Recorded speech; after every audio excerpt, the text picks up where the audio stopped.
Your dream vacation no longer has to wait with iTravel2000.com's winter vacation sale and its new pay monthly plan. Plus, collect extra Petro points to fuel your getaway. Certain restrictions apply. iTravel2000.com and get away for less.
Good evening, wonderful people, great Biafrans, wherever you are on this very planet that Elohim created. We welcome you to hopefully another very exciting edition of Radio Biafra live broadcast.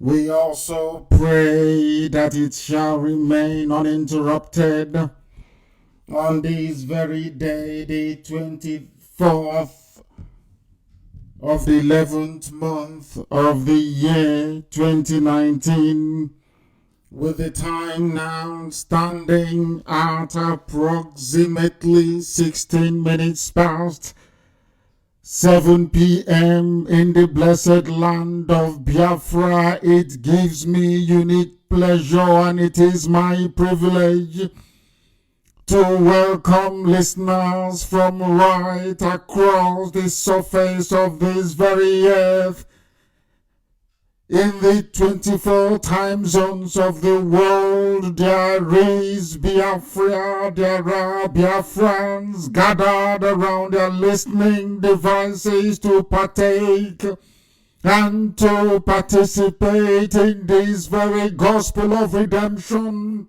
this very truth that we much preached here, this very day, this very time, this very hour, this very minute. The foundations of the damnable zoological republic is vibrating because they know we have come with the truth, the whole truth and nothing but the truth. That is why the zoo will collapse.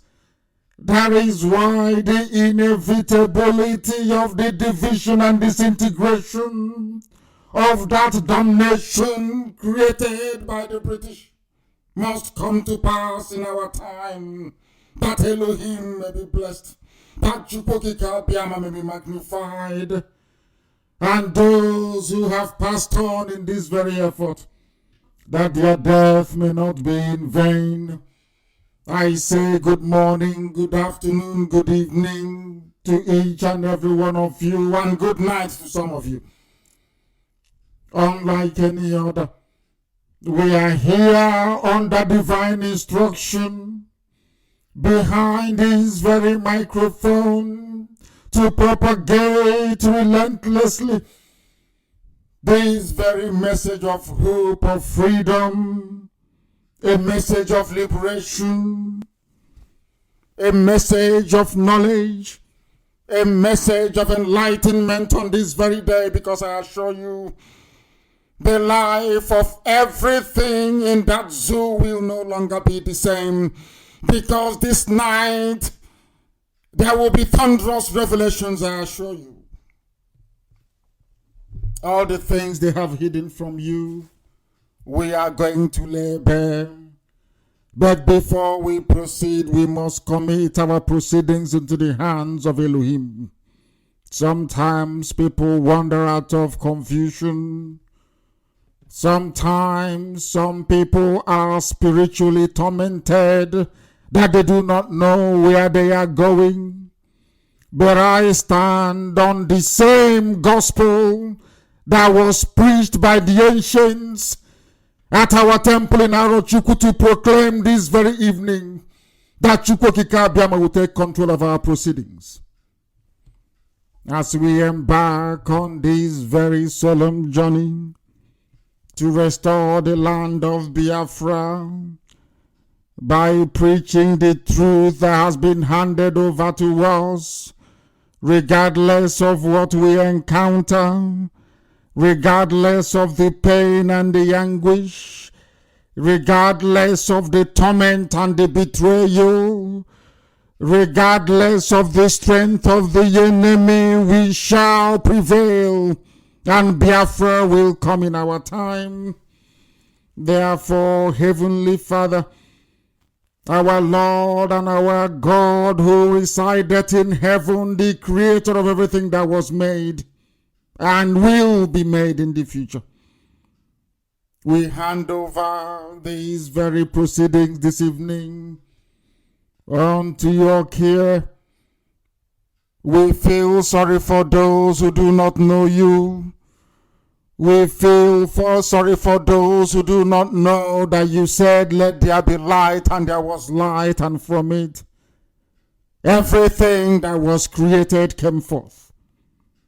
You do not change because you are the same yesterday, today, tomorrow, and forevermore. Your word is yea and amen. Anything you speak must come to pass. You have decreed that Biafra will come in this very generation of IPOB, and we beseech thee this evening, O Heavenly Father, for the sake of all the pain, the anguish, the torment, and the humiliation, the blood that have been spilled on this very journey. May it touch your heart, O Heavenly Father, to rescue your children the same way you delivered Israel. So shall Biafra be delivered in our time. Because you made a promise to your children, and you said, I will scatter you, and when the time is right, I will gather you once again. The manifestation of that very prophecy, we live with it every blessed day of our lives. With the state of Israel, and Biafra will come as you promised us. Because your Lord and your God of all creation, Chukwokika Abiyama Prumiyanine, we ask you to continue to guide and sustain this very IPOB, that we may remain resolute, defiant, uncompromising, determined, never to retreat nor surrender until Biafra is restored and beyond, that your kingdom may dwell upon this very earth and in that very corner of Africa, where you decreed long ago that your light will shine, and through Biafra, light will come into Africa. We pray and we ask for the fulfillment of that divine proclamation, that this very IPOB will remain the vehicle through which your proclamations will come to pass in the lives of men. Therefore, we ask you, O Heavenly Father, to accept every praise, every adulation, every adoration, every bowed head, every bended knee, in total submission to your will, that your will, O Elohim, may be done in the lives of your children and those who believe in your redeeming grace. All this we ask in the name above every other name, the creator of time, space, and everything else in between. Chukwokika Abiyama Prumiyanine, now and forevermore. He said, He said, without further hesitation, we will proceed this very evening to preach this very gospel as has been handed down to us to preach, because anything we speak behind this very microphone will inevitably come to pass. All that we have said have come to pass. All that we prophesy will come to pass. And in the end, Biafra will come. There is nothing our enemies can do about it. We stand here, or in my case, we sit on this very hallowed chair this evening behind the Radio Biafra microphone to proclaim the truth that will sink the damnable zoological republic, that very hellish British creation. It was never designed for human habitation. It is a country with no name, a country with no history, no culture, no class, no panache. That is nothing, absolutely nothing. Only a bunch of animals roaming around aimlessly and directionless. A country where cattle is more valuable than human beings. A country where mediocrity is celebrated, where ignorance is exalted, and where plagiarism is accepted as the norm. That can never be the portion for Biafrans. Not now, not tomorrow, not ever. This very evening we have come with three simple topics. Very simple.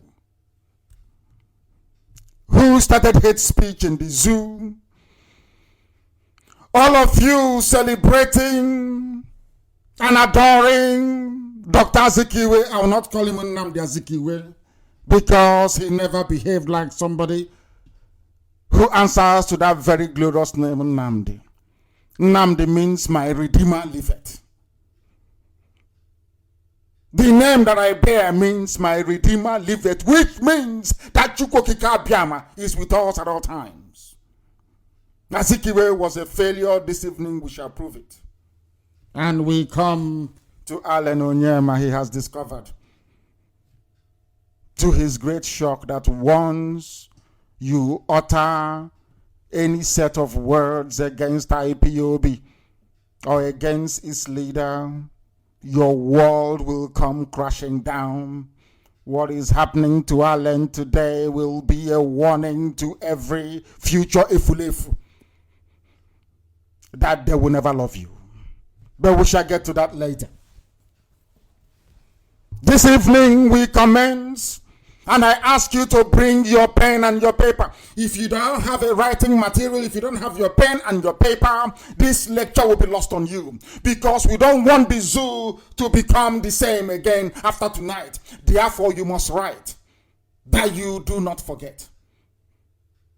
So that you do not forget this very lecture this evening, because I assure you, after this very lecture, we will play this broadcast over and over again. We will make sure that everybody, every human being, every animal, those who are flying in the air, those that are walking on all fours on the ground, even those caged, they will understand that there is nothing called Nigeria. There is no hope. They are all a bunch of hypocrites. All of them are hypocrites. Nobody loves Nigeria. It is impossible to love something that is artificially created. It is impossible for you to love something that Elohim did not make. So artificial is unbelievable. All of the idiots who pride themselves in saying they are one Nigerians. Tonight is your shame. And we start very methodically, very diligently, that the world may bear us witness that this very agitation led by IPOB It's not only righteous, but it's the right thing to do at the right time, because there is nothing called Nigeria. The Fulani Caliphate is messing up with everybody. They are toying with our brains. They have deceived us. They are killing us. They are making life intolerable. Nothing seems to be functioning. No education, no viable school system, no health care, no roads. There are no jobs. Life is meaningless. Only for the criminals, the looters, the cheats, and the liars. No human being can stay under such a regime, only if you are an animal. And that is why I call Nigeria a zoo. I call Nigeria a zoo because they do not reason. The people cannot reason. Even dogs are better than them because they have brain, but they cannot reason very well with it. They have eyes, but they cannot see. They have ears, they do not hear. I do not understand. I begin to worry. To ask Chukwokika Biama in heaven, are you sure you created these people from West Africa? What is wrong with them? No wonder the Europeans came to West Africa to harvest us to the Americas, to work for them as farm animals. There is something wrong with our brain, I swear it. There is something wrong. Nobody can see what is happening in the zoo and wake up the next day to say they are Nigerian. There is something wrong with your brain, I assure you. He said, you must be very sick.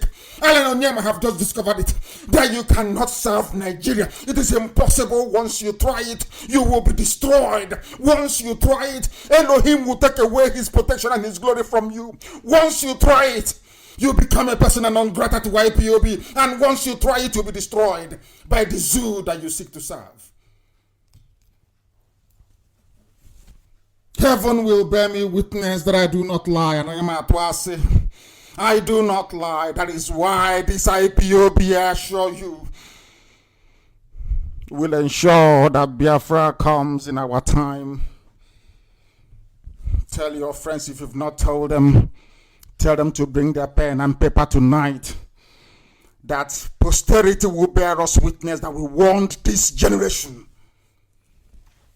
of Indomie eaters and cultists who do not go to school. Even Jonathan is lamenting. Your universities are filled with cults because you do not study. You don't study. That is why a senator can plagiarize a law written by the Singaporean parliament and bring it into the zoo, and the journalist is interviewing him, asking him about the laws on his speech. When this stupid journalist from Channels Television should be asking that idiot, where did you copy this from? It is called copyright infringement. It is called plagiarism. If you try it anywhere in this world that is civilized, you go to jail. But only in the zoo. All of you are not ashamed of yourselves. A senator that you claim you voted for went to Singapore, downloaded Singapore laws online, brought to you, to your so-called Senate. They brought it to your Senate. And that is what you're debating.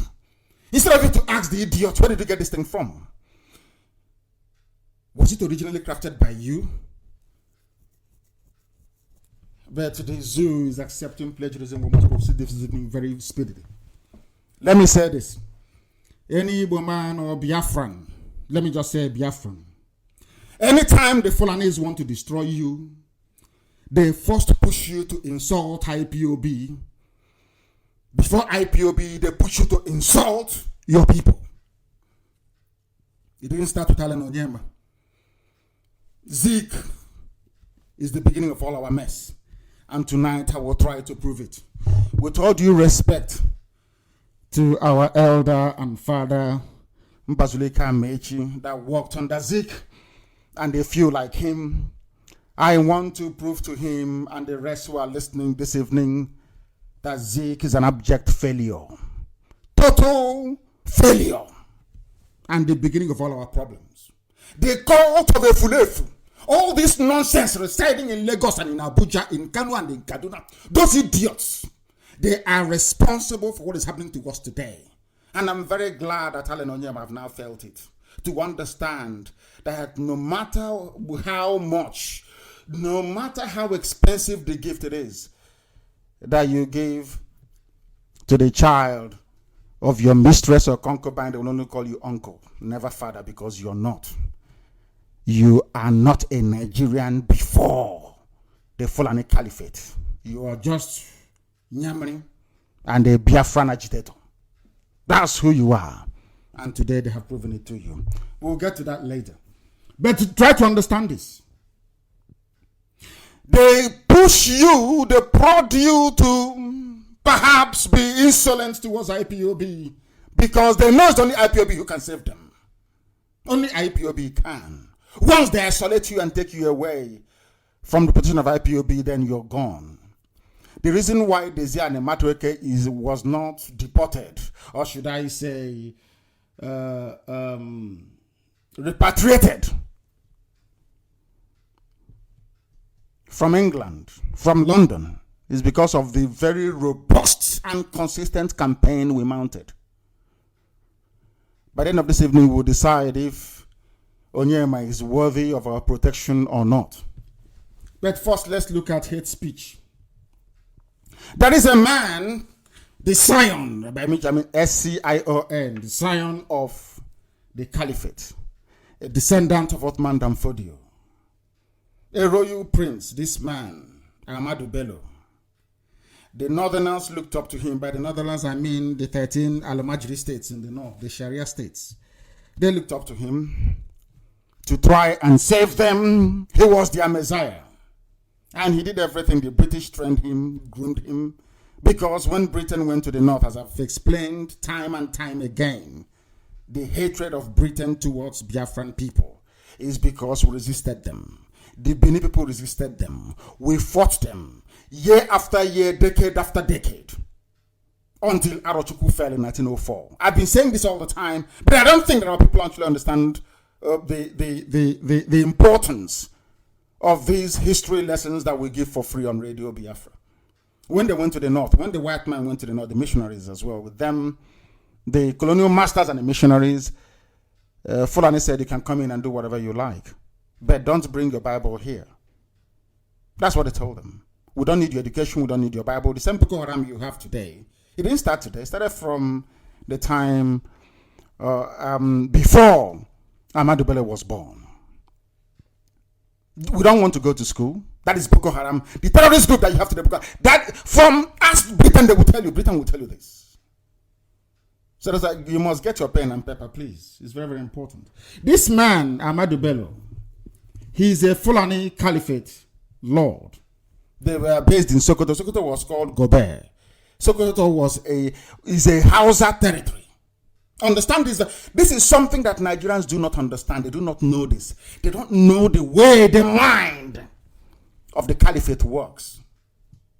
They came into Gobert. You know how they managed to take over Sokoto? The same way they took Ilorin, but we'll get to Ilorin later. You know how they took Sokoto from the Hausa people? They said to them that we have come to fight corruption. We have come to bring a purer form of Islam. We have come to make sure that the burden of dictatorial leadership is gone. The same thing they're telling you today. So the same rubbish they're telling you today, they told our Hausa people nearly 400 years ago. It didn't start today. It's not a new thing. That is why I wonder when people say we are educated, we're intellectuals, we are professors, I look at them and I laugh at them. And we that are educated, we in IPOB, to them we are not educated. But after this evening, we will know who is educated and who is not. The Fulanis came and said to the Hausa people, do you know that man called Othman Danfodio, the founder of this new, should I say, Fulani movement, this jihadi onslaught, the man that boasted that he would dip the Quran in the Atlantic Ocean. He came into Hausa land disguised as a teacher. Understand this very well. He came into Hausa land disguised as a teacher. He came in as an ordinary teacher. I'm just trying to lay a foundation for this whole hate speech nonsense to prove to the world, because I know everybody is listening to this very broadcast. I want to prove to humanity that Fulani people brought hatred and evil into Nigeria. And I want to tell you how they brought it in and from where. And I'm telling you this evening, they started from Sokoto. Uthman Danfodio was an ordinary teacher at the house of the king of Katsina, the Habe monarchies, Habe. The Hausas had a very thriving civilization. How we see this, Hausa people had a thriving civilization, one of the most advanced in West Africa. 380 years ago, the Hausa people were manufacturing their own guns with pellets. Go and ask. That was why Flora Shaw liked the Hausa so much, because her father was a military general. And she was wondering when she went to Kanu, she was wondering, in fact, when she passed through Zaria, she was wondering, how come these people, as far back as 380 years ago, of course, that time it was nearly about 290 to 300 year old.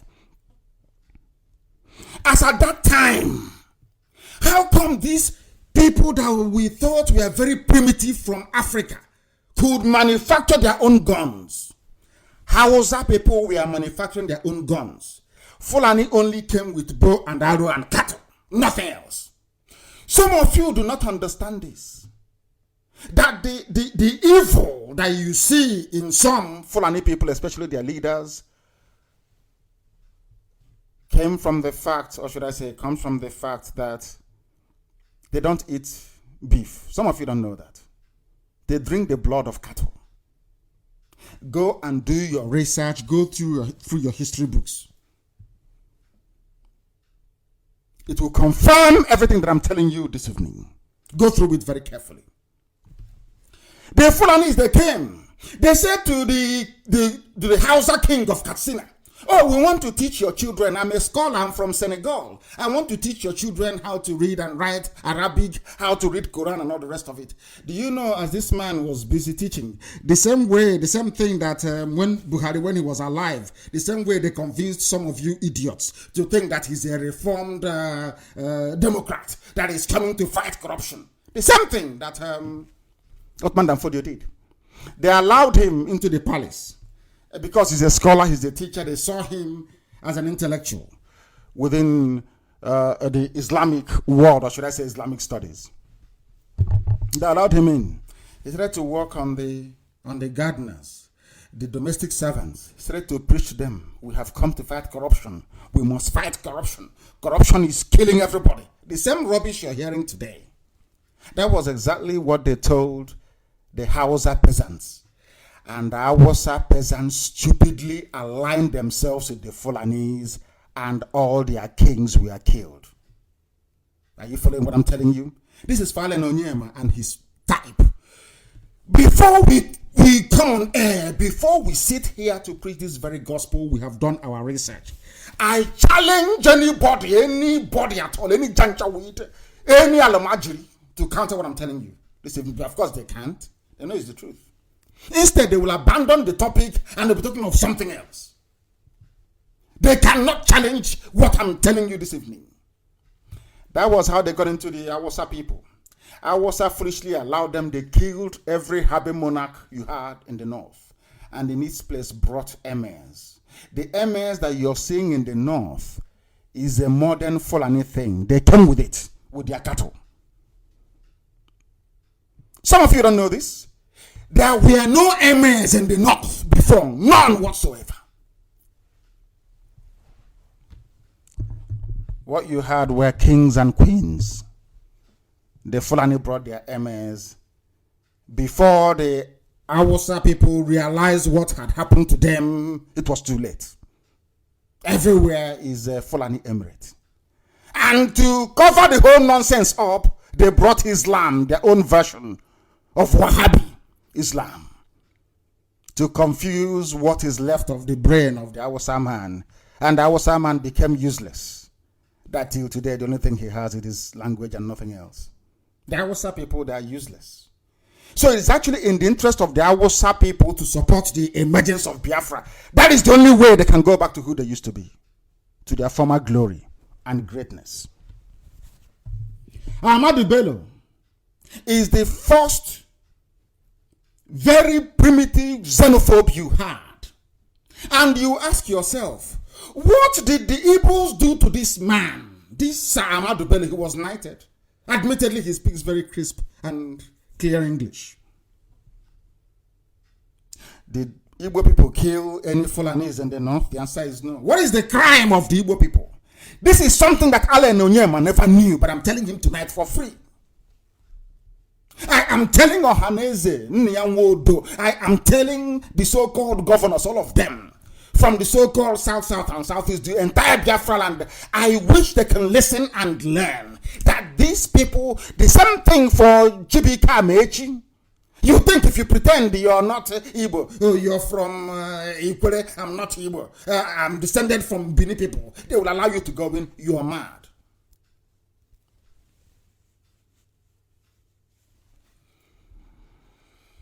You are insane. Ahmadu Bello, listen very carefully. Today they are bringing hate speech bill into the zoo. I want to prove that it's the same people introducing hate speech bill. They are the hate speech makers. They brought hate into Nigerian politics. They brought hatred into. Let me say this thing to people because I read today Junaid Mohammed, as usual, that glorified Alamajli. He was on from both sides of the mouth. That the Igbos, with them in power, there will be no Nigeria. They killed the leaders of other people. There is an impression I wish to correct this evening for the whole world to hear. The reason why Nzoku killed Ahmadu Bello was because of this speech. And the speech that Ahmadu Bello also gave in 1959 when he came to Sandhurst. Some of you know Sandhurst, where they train their soldiers. Nzoku was there. And so, a few other people. Some of you don't know history because you don't read, you don't study, you don't learn. All you do is you gossip, you get your 2 gigabytes of data, you go online, looking for Babcock sex video, looking for Big Brother. That's all you do. And you say, okay, can I raise the volume up? Talking absolute rubbish. Your mates are all over the world, protesting and learning, studying and trying to grasp how a functioning modern society should run. But you're a lazy youth in the zoo. What do you know? Listen very carefully to this. It was, you see the same Fulani people telling you about hate speech. It's not good. Hate speech is bad. They are the ones that brought hate speech. You see the same Fulani telling you, we are fighting corruption. Onyema is corrupt. This person, they are the granddaddy of corruption. Go and check them everywhere. The only thing they know how to do very well is to protect their collective interest. They know how to protect one another. And that is the only thing working in the favor of Onyema this evening a bit. Because we need to protect our own. You remember Ibrahim Lamode of EFCC, how much he stole? We are going to remind FBI, since the Department of Justice, let me not go to that. Let me finish first. Ahmadu Bello was the first hate speech maker in the zoo, number 1. These are the people that hate everybody who is not like them. And Britain created what I would call an experiment in the zoo. Nigeria was not meant to be. Britain knows this. During the time of independence, they asked Zeke and said to him, have you seen what happened in India? You now have Pakistan, which is predominantly Muslim, India, which is predominantly Hindu, and you have Bangladesh as well. Do you want to divide? Zeke said no. He had this very distorted view of what Pan-Africanism is all about. But I will educate Zeke posthumously about Pan-Africanism because I'm a Pan-Africanist myself. I believe that Africa should be one. But the problem is, how do you get there? That is the problem. And that is where Africa is failing. We shall deal with that on a later date. Fulani, we are the first to utilize hate speech in order to dominate the political space. They want to stifle debate. They don't want you to criticize them. When they bring cattle to your village and slaughter your mothers and rape your daughters, they want you to keep quiet. Because anything you say is hate speech. I hope you understand it. That is why they bring, but some of you are so daft you don't understand. Some of the idiots that work for Channels TV, I don't know where they brought those idiots from. They can see what is happening. Maybe some of them are Yoruba Muslim. Who knows? Who knows? You know, conquered from, you know that Stockholm syndrome. Once you're conquered, you copy everything from the conqueror. You become very subservient and very loyal. That's what happened to Yoruba Muslims. And it's very sad. Very, very sad. I want us to please listen. It's on my wall, of course. But some of you, I can't understand for the life of me why people don't want to delve into what Ahmadu Bello said. This is the man they call the founding father, one of the 3 founding fathers of Nigeria. When you hear the Alemajri from the north say, oh, this is our founding father, they are talking about this man. Some of you claim you love Nigeria. Let's make Nigeria great, green, white, green. Now, let us go and see and play it for the whole world to hear what this man actually said right from the beginning, who he is and what he's all about. Let us, I want the whole, because sometimes our people, maybe it's due to lack of, there's no electricity to charge your mobile devices or whatever you use to browse online. But this evening I'm going to play it for the whole world to hear. The children of this man are today lecturing us about what constitutes hate speech. I want to ask the Alemajri in the north, please, to tell me what this is all about. One thing I've noticed, Premier, while I've been here, is that Northerners seem to have, I might almost call it obsession about the Igbos. This is the BBC. What you're hearing here is a BBC reporter talking to Ahmadu Bello. Listen carefully. This was before independence. Or should I say shortly afterwards? The British government, they knew that the Fulani people are obsessed. You know what happens when you have obsession? When you want something and you obsess it, it leads to mental, it leads to insanity. This BBC reporter is now asking, why is it that the Fulanis are obsessed with the Igbo people? So the hatred did not start today. I hope Alan Onyema is listening. I hope Nyanwodo is listening. I hope the useless governors are listening. I hope the idiot with the 2x2 hotel in Jalingo is listening. The hatred they have for you did not start today. A white man is now asking Ahmadu Bello, why do you hate the Igbo so much? What did they do to you? Let us hear what the man has to say. Because some of you don't know history. We try as much as possible to educate some of you, but it goes in through one ear and pops out through the other ear. You don't pay any attention. You don't retain any information. But this evening, by the grace of Elohim, you retain something tonight. I want to prove to you that the basis of your so-called one Nigerianism is flawed. I want to prove to you that you people are the miscreants. I want to prove to you that you people are the touts. I want to prove to you that you people are the illiterates. I want to prove to an average Nigerian tonight that all their education is useless and hopeless. You cannot love a country created by somebody like this. Let us hear what the man has to say. Could you perhaps explain that to me? Well, the Igbos are more or less the type of people whose desire is mainly to dominate everybody. If they go to a village, to a town, they want to monopolize everything in that area.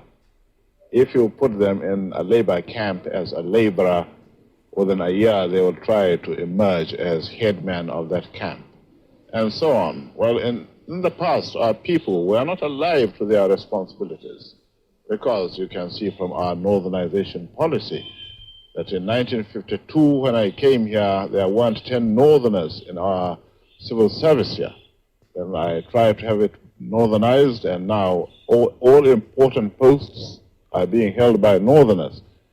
Is this policy of filling all key posts in the... Are you listening to what the founder of Nigeria is saying? This is the man that Buhari, the dead one, borrowed all his philosophy from. This is the man that is the spiritual guide for Junaid Mohammed and Nanga Abdullahi. All those Janjaweed, Al-Majidi senators that you see, this is the man that they look up to. Are some of you hearing what he's saying about you? Alan, are you listening to what he's saying? You people, you dominate. So anytime they see a successful businessman from Biafra land, they must shut the person down because the person has now come to dominate. Do you see the basis of all the lies? This was before the war. Some people will say, oh, Igbo people are domineering. But this was way, almost 10, 11 years before the war. Can you hear what Ahmadu Bello is saying? A so-called founder of Nigeria. Let's make Nigeria one. Nigeria must be united. Is Gowon listening? What did they... At this point, when this man was saying this thing, are you telling me that Igbos were planning to rebel, that Biafrans were planning to break away from Nigeria?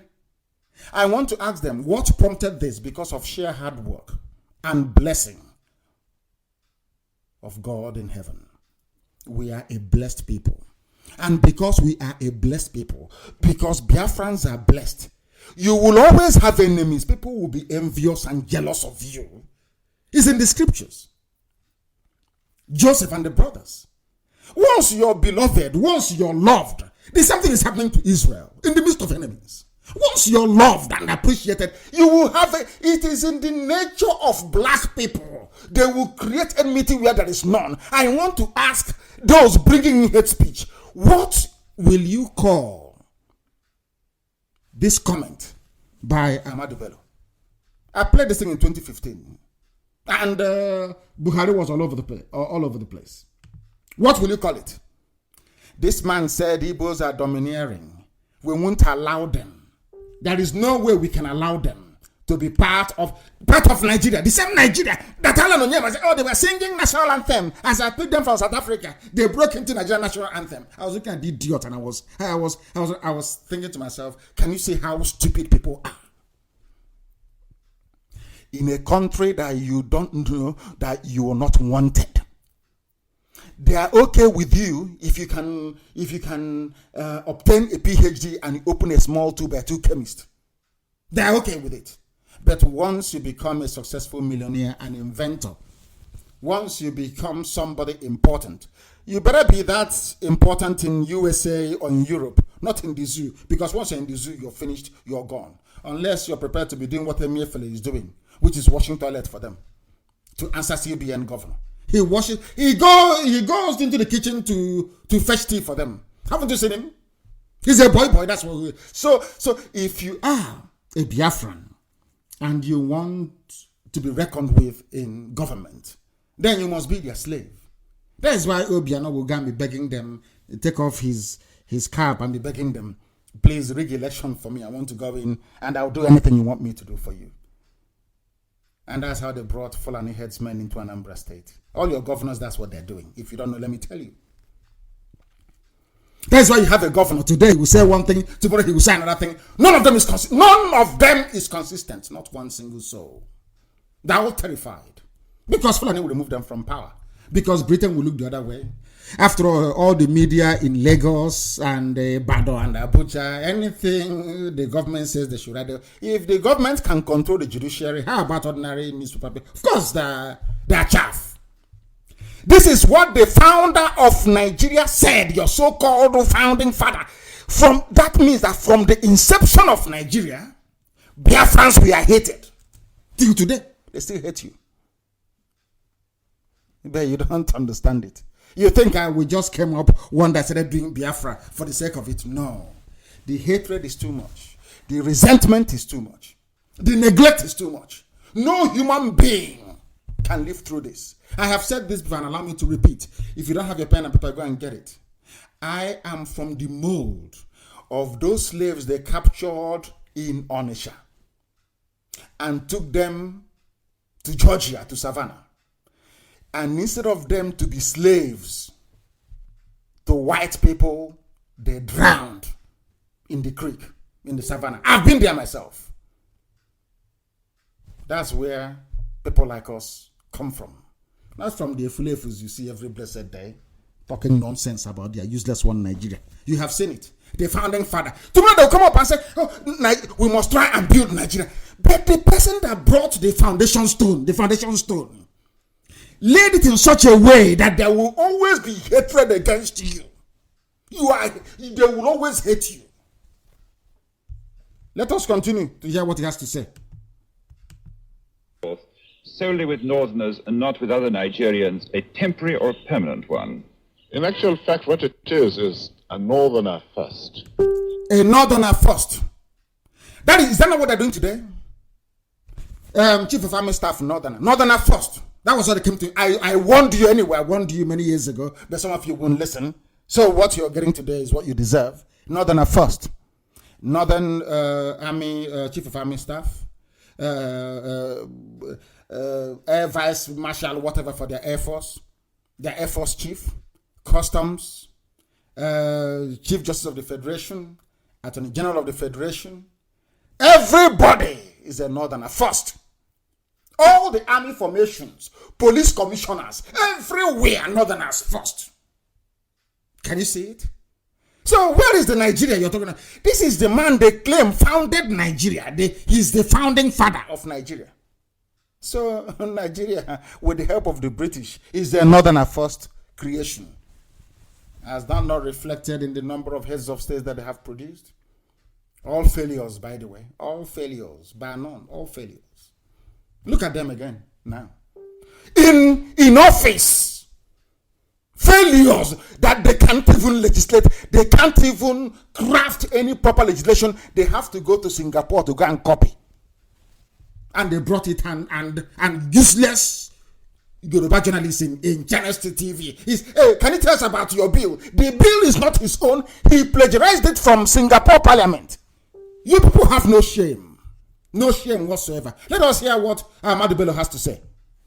If you can't get a Northerner, then we take an expatriate like yourself on contract. Do you know what they're saying? This is what Alamajiri is saying to you. If we cannot get a Northerner to fill a position in a so-called Nigeria, we will go and bring a white man to do it. And you want me to say I'm a Nigerian? God should punish all of you. You people are evil. You people are evil. Alan Onyema and idiots like himself. You want me to say I am a Nigerian? When the founder of Nigeria said that he would rather give a job to a white man than to give it to a fellow black African. And tomorrow you tell me Africa should be one. Let us come together in Africa. Are you stupid? Are you insane? Do you see how foolish we are? They found is this not hate speech? What else is hate speech? I won't give you a job. Although you're a Nigerian, although I am a Nigerian, but I'd rather give a job to a white person than to give it. And this is Ahmadu Bello. They celebrate him every year. They name the university after him every year. That is how stupid Southerners are. It seems to me that the more you live to the Atlantic Ocean, the more useless we are. I'm telling you the truth. I'm being honest. You know me, I love to be honest. The closer you are to the Atlantic, the more foolish you are in the brain. You can no longer reason. And they're saying Northerners first. You think they're going to promote Hausa people? You're dreaming. It's only Fulani. It's only Fulani. Malam Aminu Kanu had to fight his way into relevance. Aminu Kanu didn't join them. They formed the MPC, Northern People's Congress. Aminu Kanu, a true, typical Hausa man, formed his own political party. Not that rubbish they're doing there. Because Aminu Kanu knows the history of the Fulanese. But today, because they conquered the Lauren part of Yoruba, and because Yoruba media dominates the space in the zoo, they just, oh gosh, I don't understand these people. Do you see why they say that blacks are a bit funny in the head? You see, when a white man says that blacks are a bit foolish in the head, you can see they have a reason now, don't you? Can you see that they're justified in what they are saying? It's not that they're racist, of course they're not. They're just telling you reality. Have you seen or heard a white man insulting the Japanese? Of course not, because Japan is advanced. This is the founding father of Nigeria. That some of you are carrying green, white, green. I'm a Nigerian. We believe in Nigeria. These are the idiots that laid the foundation of hatred. The foundation of hatred that is eating us up. That very foundation led to the pogrom of 1966. That foundation led to the death of nearly 2 million children, 67 to 70. That foundation is why Asoloka, or should I say was why Akaloka was killed, beheaded, Gideon. That is why that same foundation, why Arewala Majiri, those ones doing Babiala on the streets, can get together in Abuja. I don't know who wrote the speech for them, saying that all Igbos are now expelled from the north. It's not hate speech.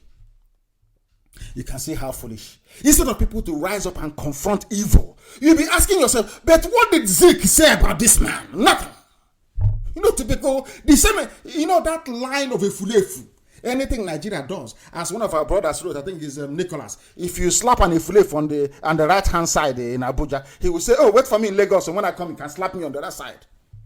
Ifulef, they never reason. They can never ask themselves, why is it that every commissioner is from the north? Every commissioner is a Fulani. Every commissioner is a Muslim. In your own land, police commissioner all from the north. You don't reason. You don't ask yourself questions. But here we do. Instead of them to give the job to an Igbo man, we better give it to a white man. And you want me to be in that country? Oh dear. Let us continue. We must listen to this man. Oh? This is the man, founder of Nigeria. Listen to him. He's Fulani.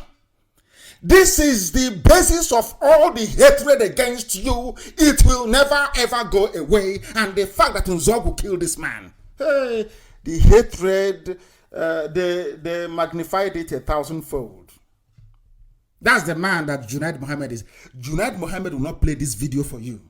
You will not, channels will not play this or call panelists to debate this. Never. Never, ever, ever. Newspapers will not carry this very broadcast this evening. They will not. Because it will offend the Fulani masters from the north. I'm sure now you're following what is happening. We must listen to all of it. If we can't, then we can employ another Nigerian, but on contract too. This is going to be permanent, I should say, as far as I can foresee, because it will be rather dangerous to see the number of boys who are now turning from all our learning institutions, coming out with having no work to do. I'm sure whichever government of the day might be, it will feel rather embarrassed, and it might even lead to bloodshed. Doesn't this damage the idea? Did you hear it? Awusa people, Awusa Fulani coming out of schools without job might lead to bloodshed. From the beginning, bloodshed. Bloodshed. These people are unrepentant killers. They love shedding blood. There is no war going on. But Ahmadu Bello is telling you that there will be bloodshed. If they don't have jobs, there will be bloodshed.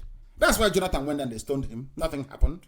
If you try that in the south, every Yoruba, every newspaper, hey, they stoned the president. They want war. They stoned the president. It is in the same Nigeria that ordinary referendum, that people can check up the meaning in a dictionary. Where the Adamawa today, Ambazonia, had referendum in 1961.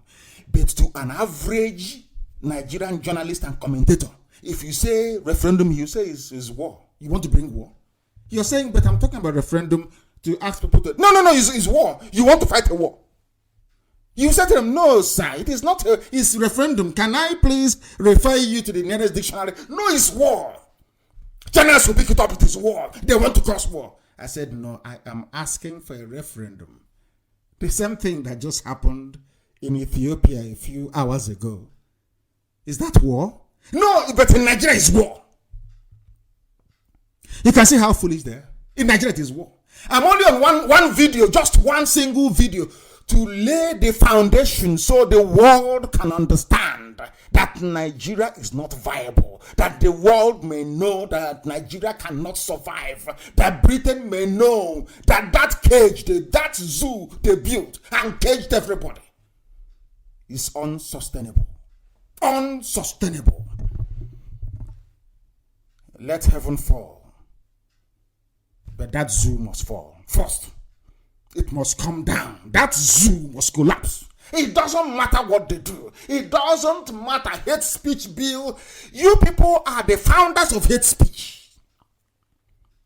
The 13 Sharia states of the North, you people are the granddaddies of hate speech. You want to do to us what you did to Hausa people. You think we don't have sense. You convinced Hausa because I don't know why you convinced them all, but you can't convince us.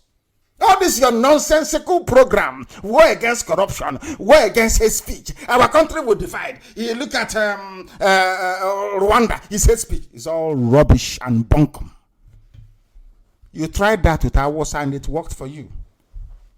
Not with us. It won't work. So if there is no work, they will go to war, there will be bloodshed. That's what they're saying in effect.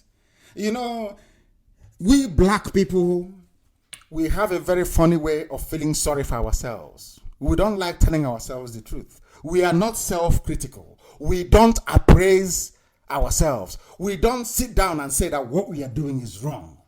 That is why anytime you tell them, that's the way we reason like animals. You see a lot of people getting upset, but I say the same thing to myself. That is how you acquire higher state of reasoning, by being critical of by being self-critical, self-analytical. That is how you get to where you're supposed to be. And people should stop feeling sorry for themselves, for goodness sake. That is why Africa is in a mess. Every time pity. Give us aid, give us handout. We are dying. We are drowning in the sea. Oh, come and help us and fish us out of the sea. As somebody rightly said a few days ago, white people, if you bring a ship now to Iguacha and say that you want volunteers who will be slaves in America, people will bring their own chains with them. Don't bother bringing any chains. We will come with our own chains. That's how hopeless our land is. And we are IPOB and we are doing the best we can to fix it. Yes, of all people in all regions in Nigeria being fellow citizens of one country. Well, it might, but you are, new to our region, but how many northerners are employed in the east? The white man is asking Ahmadu Bello, but all of you are Nigerians. He said, no, it doesn't matter. We are in the north. The journalist asked Ahmadu Bello, but all of you are Nigerians. He said, no, it doesn't matter. We are from the north. What matters to me is the north. Which has always been their policy from day one. And I'm asking myself, all those efulefus, your so-called governors, your so-called politicians in Abuja, the Allen Onyemas of this world, don't they have access to all these materials? Somebody should send it to them. That's what. Let me tell you what we're going to do, IPOB. I've asked all of you to go to Twitter. You don't want to go to Twitter, all of you. Go and open a Twitter account, all of you. Send this very clip of Ahmadu Bello to every senator. Send it to all of them and ask them, are these people proposing this hate speech bill? Is this not their father? And the whole nonsense will die off. And we are busy discussing rubbish. Tweet this very video to all the senators, and you see their shame come to light. Now we must proceed because the time now is approximately 13 minutes past 8 p.m. in the blessed land of Biafra.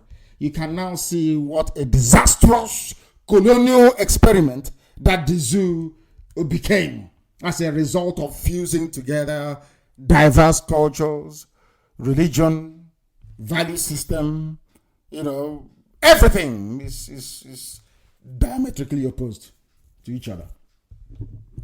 That is, I'm sure that I posted it before on my wall, Mazi Nnamdi Kanu. I'm sure Amaka is reposting it also on my wall. This is the man who is a spiritual guide and the eternal leader of Junaid Mohammed and Ango Abdullahi. I remember playing this video in 2015 to warn idiotic Nigerians what they are in for in Buhari then. But they didn't listen. Today is playing out. Is there anything I said before that hasn't come to pass? Is there anything I said? Of course, it's only one thing we're waiting for, which is the coming of Biafra. And Buhari said I lied against him. Then it was reported. And I came on Radio Biafra to tell Buhari then, when he was alive, that you're not educated enough to speak the level of English or grammar that Ahmadu was speaking in that very video, so it couldn't have been you. He didn't pass his primary school, secondary school, no certificate. How he got into Army Training College is anyone's guess. He even forged his certificate. And today, of course, he's no more. Somebody is ruling on his behalf. He became a head of state. Only a Fulani man. If it's a Biafran, you find fellow Biafran saying, I am holding 7 PhDs. How can this man be going when I have 7 PhDs? But at least they can learn something from the Janjaweed, from the Alamajiri Fulani, from the north. It was these same Fulani people that used their hate speech. These same people, these same Fulani that used their hate speech. For those who do not know, they used their hate speech to convince and brainwash. You don't talk about brainwashing. Hell, Kanu is brainwashing them. But I'm asking the Fulani, when you came to, are you people from the north? Are you not migrants? When you came to Gobe, which today you renamed it Sokoto, what did you come there to do? Without brainwashing the Hausa people, do you think you would have succeeded in replacing their kings with your emirs? Simple question. Because they succeeded in brainwashing the Hausa people, and we are here educating our people to counter them. That's why there is brainwashing. Kanu is brainwashing them. Because we know their secret. You know Fulani now. They think they're smart. They can do all their smartness with the middle belt, with the waggy people, with all those TVs. They can mess them up. Not us. We are Biafrans. We are naturally endowed with common sense and the ability to reason. And from a very early age in the village, we begin to tell you stories about the tortoise and all the rest of it. It's to train you to learn how to reason properly. That is one thing our ancestors gave to us, the ability to reason. That is why this gospel is sinking into the heart, soul, and mind of our people, because we have something that others do not have. We can reason, others cannot. That is why they hate us. They say you brainwashed Hausa people, isn't it? Where is Hausa today?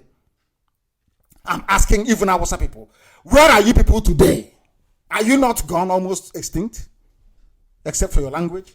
Isn't it ironic that it's Biafra that will save Hausa people? Isn't it very funny? It's a very strange thing, isn't it? All those minorities in the north that they have smothered to extinction, only Biafra can save you. I'm appealing to those of them in the north. It's only Biafra that can actually save you. Because we want everybody to be free. From the zoo. From that British-built zoo. It was the Fulani that brought in hate speech. Nobody else. Look at Hausa peasants today. Are they any better off after betraying their leaders? I'm asking Onyema and all those people that talk nonsense against IPOB and its leadership. I want to tell them something. After even Afonja that betrayed his own people, the Yoruba man, the Yoruba king in Ilorin that betrayed his people. After betraying your people to the Fulanese, what becomes of you after that? I just want to know. What becomes of your life after the betrayal? Look at, when you see an Hausa man today, some of them may claim they are Fulani, but actually Hausa. When you see an Hausa man today, ask him, what is the benefit, or what have you benefited from betraying your kings to these vandals from heaven, from Senegal? What have you achieved? What they achieved is that Gobe was renamed Sokoto, and all their kings were killed or sacked and replaced by Fulani emirs. All their governors, Fulani people, till this evening. That is the price of betrayal. For Hausa people betrayed their kings. And today they're suffering it. Nobody knows who they are. Apart from their language. BBC Hausa service. And they're jumping over. After, are you going to eat BBC Hausa service? What is your status in life? All those things that Malam Aminu Kanu fought for. Where are they today? Because you betrayed, your forefathers betrayed your leaders, betrayed your kings. The same way some Fulefus are busy today running around trying to betray IPOB. Of course, we know them, they can't succeed. Because we came with education and enlightenment, very critical in the life of an average Biafran. That is the only thing we have. Once you speak sense or reason into a Biafran, they will accept it. They don't need to go to school. It's just they just do 1 + 1 = 2, and that's it. That is why we are formidable. We are in the hearts and minds of our people. We are in their soul. Everywhere is IPOB. I said everywhere is IPOB on the ground. Both the old and the young. I said everybody is IPOB. They now recognize the need for us to be free. I feel sorry for Hausa people. They should fight. They should form IPOB. Hausa should form IPOB in Kanu, in Katsina, in Zaria, in Kaduna, all those places that they own. They should form IPOB, their own IPOB, and fight for their liberation. Hausa peasants are everywhere today doing Babiala because they betrayed their leaders. The same thing became of us immediately after the war. All the betrayers, the Ifaginas of this world, the Nwodos of this world, all the families that betrayed us, where are they today? They're the ones kneeling down and begging for governorship, kneeling down and begging for presidency. Are they the ones begging? Are we begging? The answer is no. I keep saying it, that the same trick the Fulanese used on poor, unlettered Hausa peasants of 17th century is what they are using on the South today. My friend writes about this a lot, and I love reading what he writes. Fani Kayode. He writes about it. The South is so useless. We want to repeat the mistakes that the Hausas made. We must not forget, look at how they operate. We must not forget that the brainwashed Hausa people helped the Fulanese that conquered them to conquer the Wagi people and all the so-called minorities of the Middle Belt. You know that Babangida, you know the former head of the Babangida? His father is Yoruba, but his mom is from Gbagi. He's Gbagi woman. You know that? In case you don't know, I'm just letting you know. He's Yoruba, but his mom is Gbagi. He is a very clever man. So he ran to his mother's people very, very early. That's why he got away with all the things that he got away with. They're not probing him, but they're probing on him. We'll get to that later. We must not forget that Hausa people helped Fulani conquer the Hausa. Hausa helped Fulani to conquer the Gbagi people. And the rest of the Middle Belt, the TVs, all of them. If they conquer you, help them to conquer other people. That is what they're doing. But some of you are too blind to see. You cannot see it. Ask yourself, how did Islam spread to Kogi State? Have you asked yourself that question before? Are they people of Kogi? Are they Igala people? Are they Fulani or Hausa? How come there is Islam there? Oh, so you think Quran fell from heaven and landed in somewhere in Igala land? No, of course not. It's through conquest. Fulani people are very clever. I must give them, to be honest with you, they are clever in a way. They are very clever. Once they conquer you, they brainwash you and tell you the other person is evil. You go and help them to conquer them. That's what they do. But in Biafra, they have failed. They have met IPOB, an immovable rock. Immovable. You cannot move us from where we are. It's impossible. You cannot. Not today. Never, ever. They know you can you bribe me? The answer is no. Can you buy over my conscience? The answer is no. So, there is no alternative than Biafra. We are unbuyable, unbribable. Not in this world, not in the next one. We remain determined to get our Biafra. Do you know that they conquered the TVs, the Domas, the Gala, and the rest? And you know what they did during 1967? This is how clever they are. And I now believe with the help of the British. You know what they did? You are not angry. Oh, God. The TV people did not get angry with the Fulanis that conquered them. You know what they did? They now said to the TV people, the real enemies are the Igbos. Oh, but you come and conquered me. I thought you would have been my enemy. Somebody invaded your land, took over everything that you had previously, raped your women, trashed your land, and you're saying you're not the enemy, that the enemy is those people over there that never did anything to me.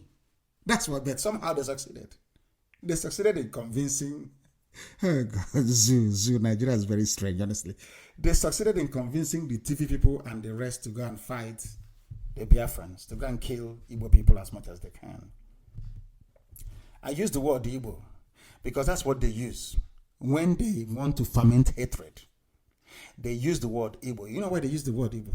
So they can draw on the sentiment and sympathy of our cousins, the from Akwa Ibom, from Cross River. That's what they do. Very clever. Divide and rule.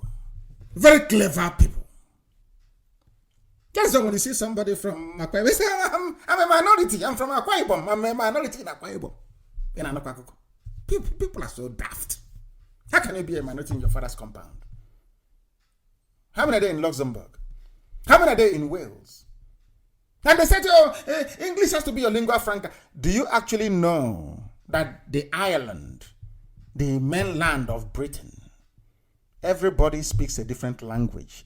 Do you know that they have something called the Welsh language? That is what they speak, not English, but they are British. They live side by side with the English.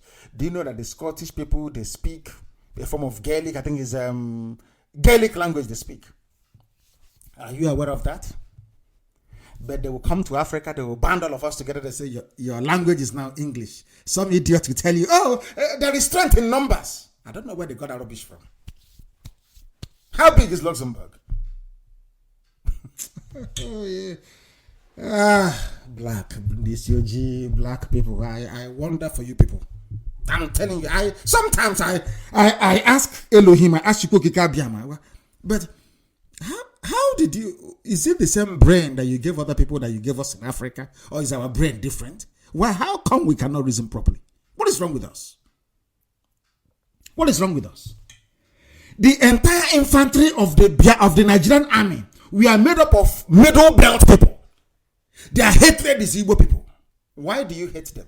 You say you want one Nigeria. You heard somebody hate speech from Sadwana. There was corruption rife everywhere. Zogu carried out a coup. And some of them are saying, Igbo leaders were not killed. But was Michael Okpara corrupt? Was Azikiwe corrupt? But it's in the zoo. It is a quota system. If you kill Hausa people, if you kill Fulani corrupt leaders and hate speech merchants, you must also kill your own people too. That is how daft your average Nigerian is.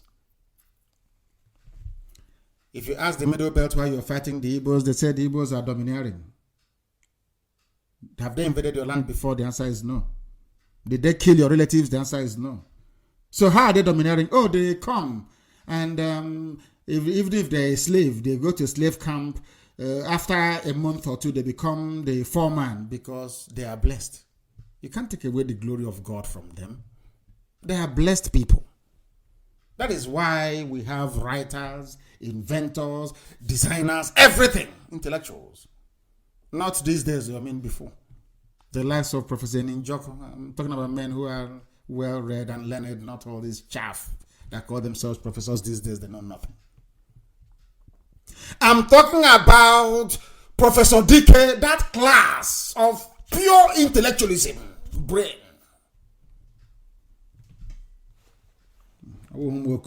At universities these days talking absolute garbage. Ask the Middle Belt man. But today, isn't it very strange? The Danjumas of this world that fought and killed Ironsi. He killed Ironsi. He's the one telling you to go and arm yourselves. Things are happening. And now they quietly reminded him of his oil interest, his oil blocks. And he kept quiet.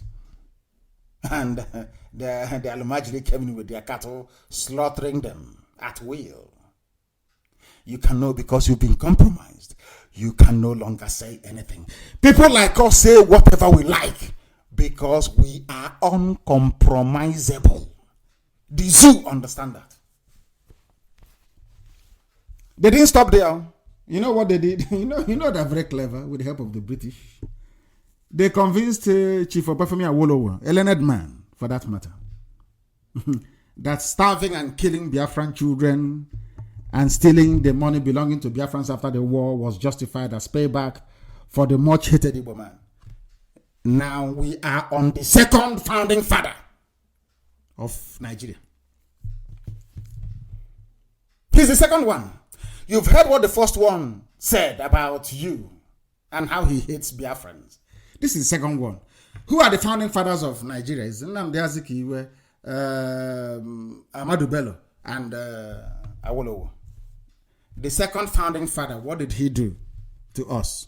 But let us perhaps build a picture of what led to the coup. The reason why Nzogo and Co carried out the coup was to install Awolowo as the president. So it could not have been a tribal coup. Yeah? But during the time that the Fulanis came to kill all of us, to kill our parents and to kill us, Awolowo joined them. Awolowo no longer remembered that Igbo officers carried out a coup to make him the president of Nigeria.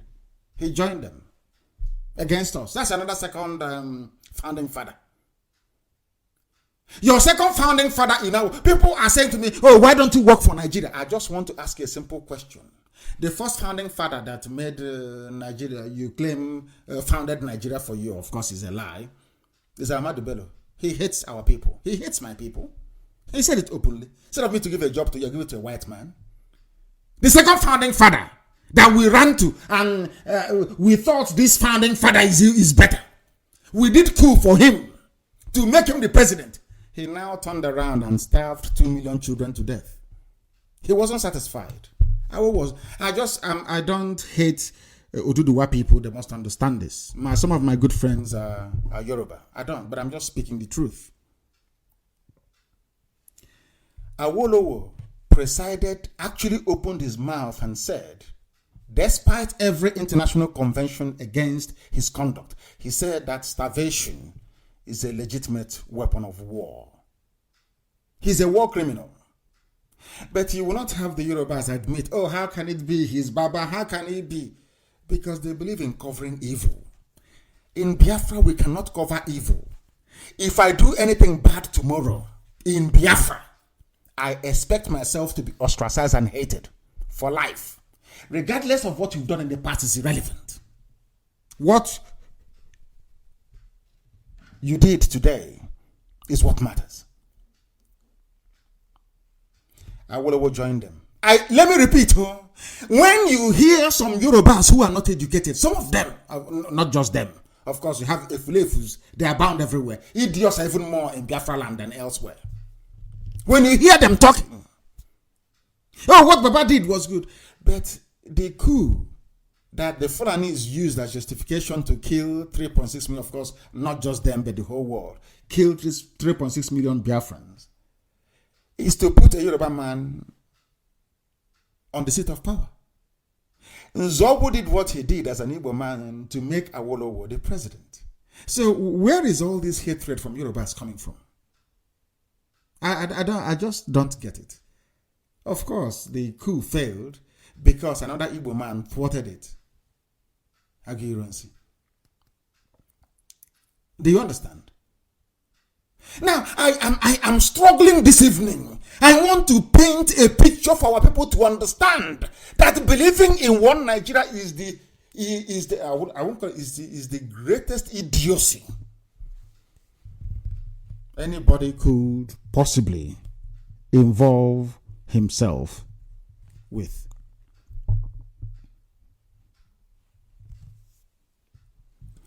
We carried out a coup to install a Yoruba man as the president. The Yoruba man turned around and presided over the killing of 2 million children. I didn't say adults, only children. And after the war, Awolowo took all our money from the banks. Nobody complained. The so-called intellectuals you have. That was why I said that it is the Fulanis that formed Ohanese. Ohanese never went to any international criminal court. They never went to the International Criminal Tribunal. They never went anywhere to recover all our money that Awolowo stole. No. Or the killing of our people. No. It's us, IPOB, doing it now. This same IPOB, we are the ones taking them to court. And of course, they will hear our case event. Of course, they will. To hold Gowon and Co accountable. That is second founding father for you. And do you still want me to believe in one Nigeria? After hearing what I've just preached this evening, do you still believe in one Nigeria? When the two founding fathers of Nigeria hate us so much that they want all of us dead, how can I belong to that country? It's absolutely impossible. Awolowo, with all his education and intellect, agreed and served the caliphate with distinction, not minding that Nzogu risked his life to make him the president of Nigeria. They moved to the coastal regions. You know, they're very clever. This is them moving. It's a pincer movement. Their approach is to destroy Biafra, to emasculate, because they know that for Biafra to exist, you need an Igbo man in it. They know the Igbo, of course. It's the truth. I'm not going to hide the truth. They know you need an Igbo man to make Biafra work. So what they did was a classic pincer movement. They moved around us, hoping to encircle us, deny them access to the sea, make their own brothers to hate them, and then we have them where we want them. How did they manage to do that? They moved to the coastal region. Meanwhile, Nzobo, on whose account they came to kill us, 3.6 million Biafrans died because an Igbo man carried out a coup. Who is that Igbo man, Nzobo? Do you know, funny enough, Nzobo's village and his people, they are not Igbo. They are Nyoma, they are separate. They are Delta, they are Bendel, they are South, they are Niger Delta.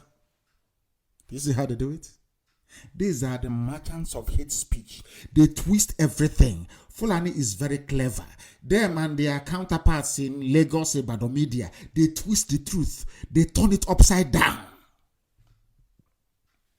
But during the war, you killed us because an Igbo man carried out a coup, trying to plant a Yoruba man as the president. They came and killed us because an Igbo man carried. Then after killing us, they now said, no, you know one thing, that Igbo man that carried out the coup, on whose account we killed 3.6 million of you, he's not Igbo anymore. He's from Delta.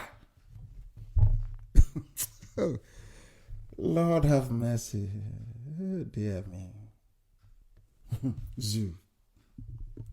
Let's continue. They moved to the coastal regions of Biafra land. You know, they went to Calabar, they went to the Efik, they went to Akwa Ibom, the BBO people, they went to everywhere. They started to brainwash them. Do you see that man called Edwin Clark? Do you know him? Edwin Clark, you know him very well. He's an elder statesman now. He's an elder, the chairman of PANDEF. Do you know he was a saboteur during the war? They made him Federal Commissioner for Information to betray Biafra, and he did. You know me, I respect, but I don't fear them. I tell you the truth. If you're not the one, I did, you come out and say it. You see that man, Edwin Clark, Edwin Clark. Do you know he was a saboteur during the war? He worked for Nigeria against Biafra. They made him Federal Commissioner for Information. I'm sure some of you didn't know that before. They are the leaders you have. They are your elder statesmen. Saboteurs are elder statesmen in our land. The same thing the Fulanis did to the Hausas is what they are doing. Then very slowly they bring their Ruga. And with that, they start their small Fulani village. And from there, they get their own Sariki. From there, they get their own Emir. And in the next 126 years, we will cease to exist as a people the same way the Hausas no longer exist. Is that what you want for your children? I'm asking, is that what you want for your children? I'm sure not. They went to Niger Delta, the so-called Niger Delta, and South, and Delta, and Bendel, and all the rest of the rubbish that goes with it. They swallowed the lies, hook, line, and sinker. Ken Seruwa went to my alma mater, Government College, formerly Fisher High School. And by the way, Chino Achebe was there as well. And so was Cyprian Ekwensi. Is that correct? Yeah, I think so. All the great and the good, they went to Government College Umuahia. And I too was there as an Umuahian. There they teach you everything you need to know in life. I'm telling you. Ken Serewa went to Government College Umuahia with the scholarship of Eastern region. But he left when the war broke out. He joined his good friend Abacha, thinking he can betray his people. Before Abacha killed Ken Serewa, Abacha said to him, "You think you can betray me the same way you betrayed your people?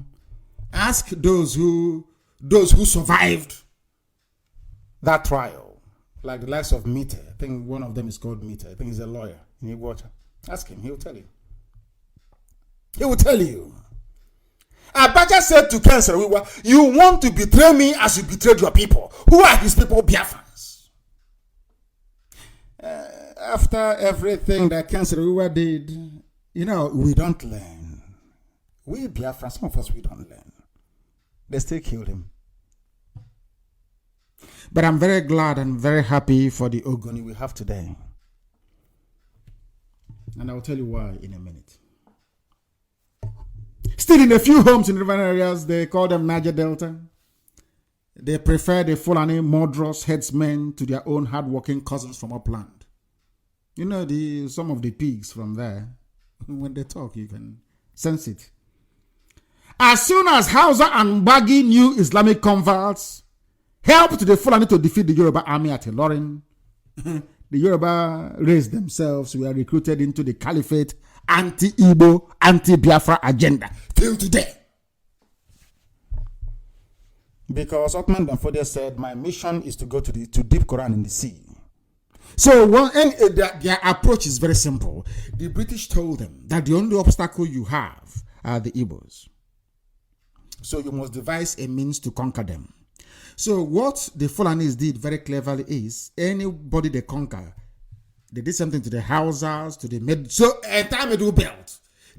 Everybody in the middle, they took them. The Bira people, everybody they took. Once they conquer you, the first thing the Fulani Caliphate drums into your head is hatred for the Igbo people. That's all. And now, instead of fighting them, you turn around and start facing somebody who did nothing to you. Can Yoruba say that we fought a war with them? The answer is no. Have we taken your land before? The answer is no. Did we force you to worship Amadioha? The answer is no. Have we ever forced you to do anything? The answer is no. So where is the hatred coming from? And why is it that the likes of Allen Onyema cannot see all this? Why is it that Ohaneze cannot see it? Why is it that those that own cosmetic shops in Lagos and in Abuja, they cannot see this? Why is it that those that are selling spare parts in Canada, they can't see it? Are you people that blind and foolish you cannot see the hatred coming towards you? I ask every other person in the zoo, what did Biafrans do to you to warrant the level of hatred that you have towards us? Just give me a simple reason. Is it because we are blessed by God Almighty, the same way Israel is blessed? You can't take it away from us. It's called blessing. You can't. You can't.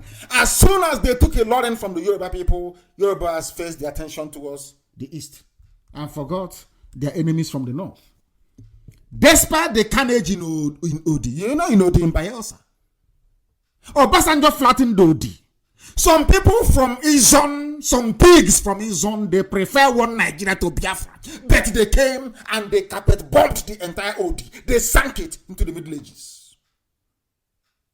Can you imagine if an Igbo head of state were to order the leveling of Odi by the Air Force, the same way Obasanjo did? Do you know what happened today? But it seems to me in Africa, in West Africa especially, the more you hate us, the more you come against us, the more we love you. Ask Odi people, Odi in Bayelsa, it's his own land. What happened in 1999? Odi was leveled. But the person responsible, Obasanjo, he's the ex-leader. He's a statesman. But ask them about any Igbo person and they tell you that we hate them. They are not part of us. That is how sick some black Africans are. Sick in the brain. Our collective stupidity did not stop there. It didn't stop there. Our idiocy did not stop there. It didn't stop there. Now they moved into Igbo land proper. I hope all people are writing all these things down for reference purposes. When they finished with our cousins, the Efiks, the Bibios, the Anangs, the Oron people, Ejagam, when they finished with them, they now came into our land. They kept shrinking us. From the north of River Benue all the way to Opobo was Igbo land before. Now they kept shrinking us. Until they squeezed us into 5 states only. How did they do it? Hate speech. They went into our land to decimate, to gerrymander our boundaries, to divide brother against brother, sister against sister. Take Egbema for example. Egbema. People say, oh, how do Egbema go to the local government area? Take Egbema for example. Do you know there is Egbema in Delta State? Egbema, the same Egbema in River State. Do you know why they divided us? They want to shrink us. They want to make us smaller. The smaller we are, the easier for the final conquest. And how did they intend to achieve that? They will first place Efulefu governors in government houses. They use Roga, they push in, and that's the end of us as a race. We are finished. Because Egbema, part of Egbema is gone. Part of Ohaji is gone. There is Ohaji in River State. If you go to the same family, the same name in River State, they will tell you they are not part of whatever thing that you're doing. Yes, we are Ohaji. Yes, we speak Igbo. Yes, my name is Wike. Yes, my name is Chinda. Yes, my name is Woji. But I'm not Igbo. Have you seen such stupidity in your life before? Somebody is answering Fumilayo. You are born in Ondo State, Fumilayo. You say you're not Yoruba or you're not Oduduwa. Are you not insane? But that's what they have done to us. Very cleverly too. And as they're doing it, they're giving you your little position, federal minister of this, permanent secretary. So when you come back to the village, people will look up to you. Say, oh, don't mind those Igbos. Let's get together and celebrate. We are no longer part of them. That's what they've done. They kept shrinking us. They took 3 local government areas from Ebonyi. They gave it to Benue and said Benue is part of the north. And nobody is saying anything apart from IPOB. Nobody, no governor, no politician, no Hanese, no sociocultural, no this group, that group, this gathering, that none of them. Only this same IPOB is fighting to unite this great family. And of course, we are succeeding. There is Egbema everywhere. But Egbema, your brother answering the same name. Maybe Ishiwa in the other part of Egbema. You go there. Now I'm Niger Delta. Oh, don't come here with that. You're saying, but you're my brother. We are the same until that Awasa woman drew the boundary. No. I'm now Niger Delta. Who did this to us? Who did it to us? It just can't be the Fulanis alone. Let me come to the beautiful land of Ogoni and ask them what is the crime of an Igbo man. I know I am deviating a bit. I'm deviating to tell you the effect of the hate speech and hate actions coming from Fulani people from time immemorial. The effect on the ground. They talk about if it leads to death. But the hate speech you brought into our land have divided family against family, brother against brother, sister against sister. Some of you do not know that I was on my way to Ogoni land the day the Nigerian army attacked me physically. They shot at me at Obakala. Very soon I released the video. That was the first direct assault I had. Thankfully, there was no loss of life that very day. They shot at us repeatedly at Obakala. Ask anybody before Obakala post office. That army checkpoint there. I was on my way to Ogoni. Maybe they felt that if they allow me to go to Ogoni, then I will finally succeed in uniting the whole of Biafra land against them. Ogoni elders were waiting for me. They invited me to come. I was on my way to Ogoni when I was attacked at Obakala Junction. Attacked, they were shooting at us. Oh dear. The reason for that attack can be traced back to the fact that Fulani house niggers who are merely caretakers for the British did not want me to preach the gospel of Biafra restoration in Ogoni land. But I'll still go to Ogoni land someday soon. It was the great work the Fulanis did with their hate speech that made it possible for the likes of Chibika Mechi to be answering Rotimi, an Igbo man. When it suits him, he is Chibika Mechi. When it suits him, he is Rotimi, the lion of Niger Delta. No longer an Igbo man. Chibika Amechi is his name. He's eating with the caliphate. The day they will strike him, idiots will come here and say, oh, let's try and defend Chibika Amechi. If you ask him, he say he is from Rivers, not Igbo any longer. Only when he shoots him will you hear him say he is Igbo. They moved into Igbocha and succeeded in convincing our own people, the same people from the same family, that we are no longer the same. You know, in the same so-called river, so they have people, Omuadolu, the children of one lone daughter, not Omuada Fumilayo. Omuadolu. They say they are not Igbo. Oh dear me. But I love Igbo. I love all of them, of course. What they did when I went to Igbocha was exemplary. All of them. Everybody. I went to Niger Street. I didn't announce my visit to Igbocha to see our brethren from the Joy Youth Council Elders Forum. I want to address them. In Niger Street, if you know Igbocha very well, Niger Street, at the heart of the town, within 30 minutes, everywhere was blocked. People came out to see us. It was marvelous. I love everybody, but you know me, I'm self-critical. So when you hear me say some of these things, it's because I want you to repent and to change. Not because I hate you. No, I don't. I say it out of love, compassion, and care. We are one people. But Obibo in Igbocha. Obibo. They are very special to me. Very dear to my heart. Because everywhere in Igbo land has dual name. You have Afara in Abagana. Afara is where I come from, in Ibeku. But there's Afara in Abagana, there's Afara in Ikedu. But there's only one Obibo. Only one. The heart. And they behave as if they are the heartbeat of this very movement. And I commend them for that. Obibo. I'm telling you. I must commend them for that. But they told us that it's called Oyimbo, or whatever rubbish they call it. It's like telling me that Kanu is no longer an Hausa territory. It's just unbelievable.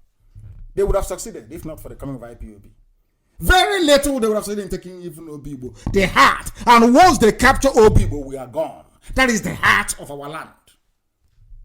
But that is why I believe that the capital of Biafra will actually be in Igbocha, to be honest with you. Because it has everybody in there. Everybody is represented in Igbocha.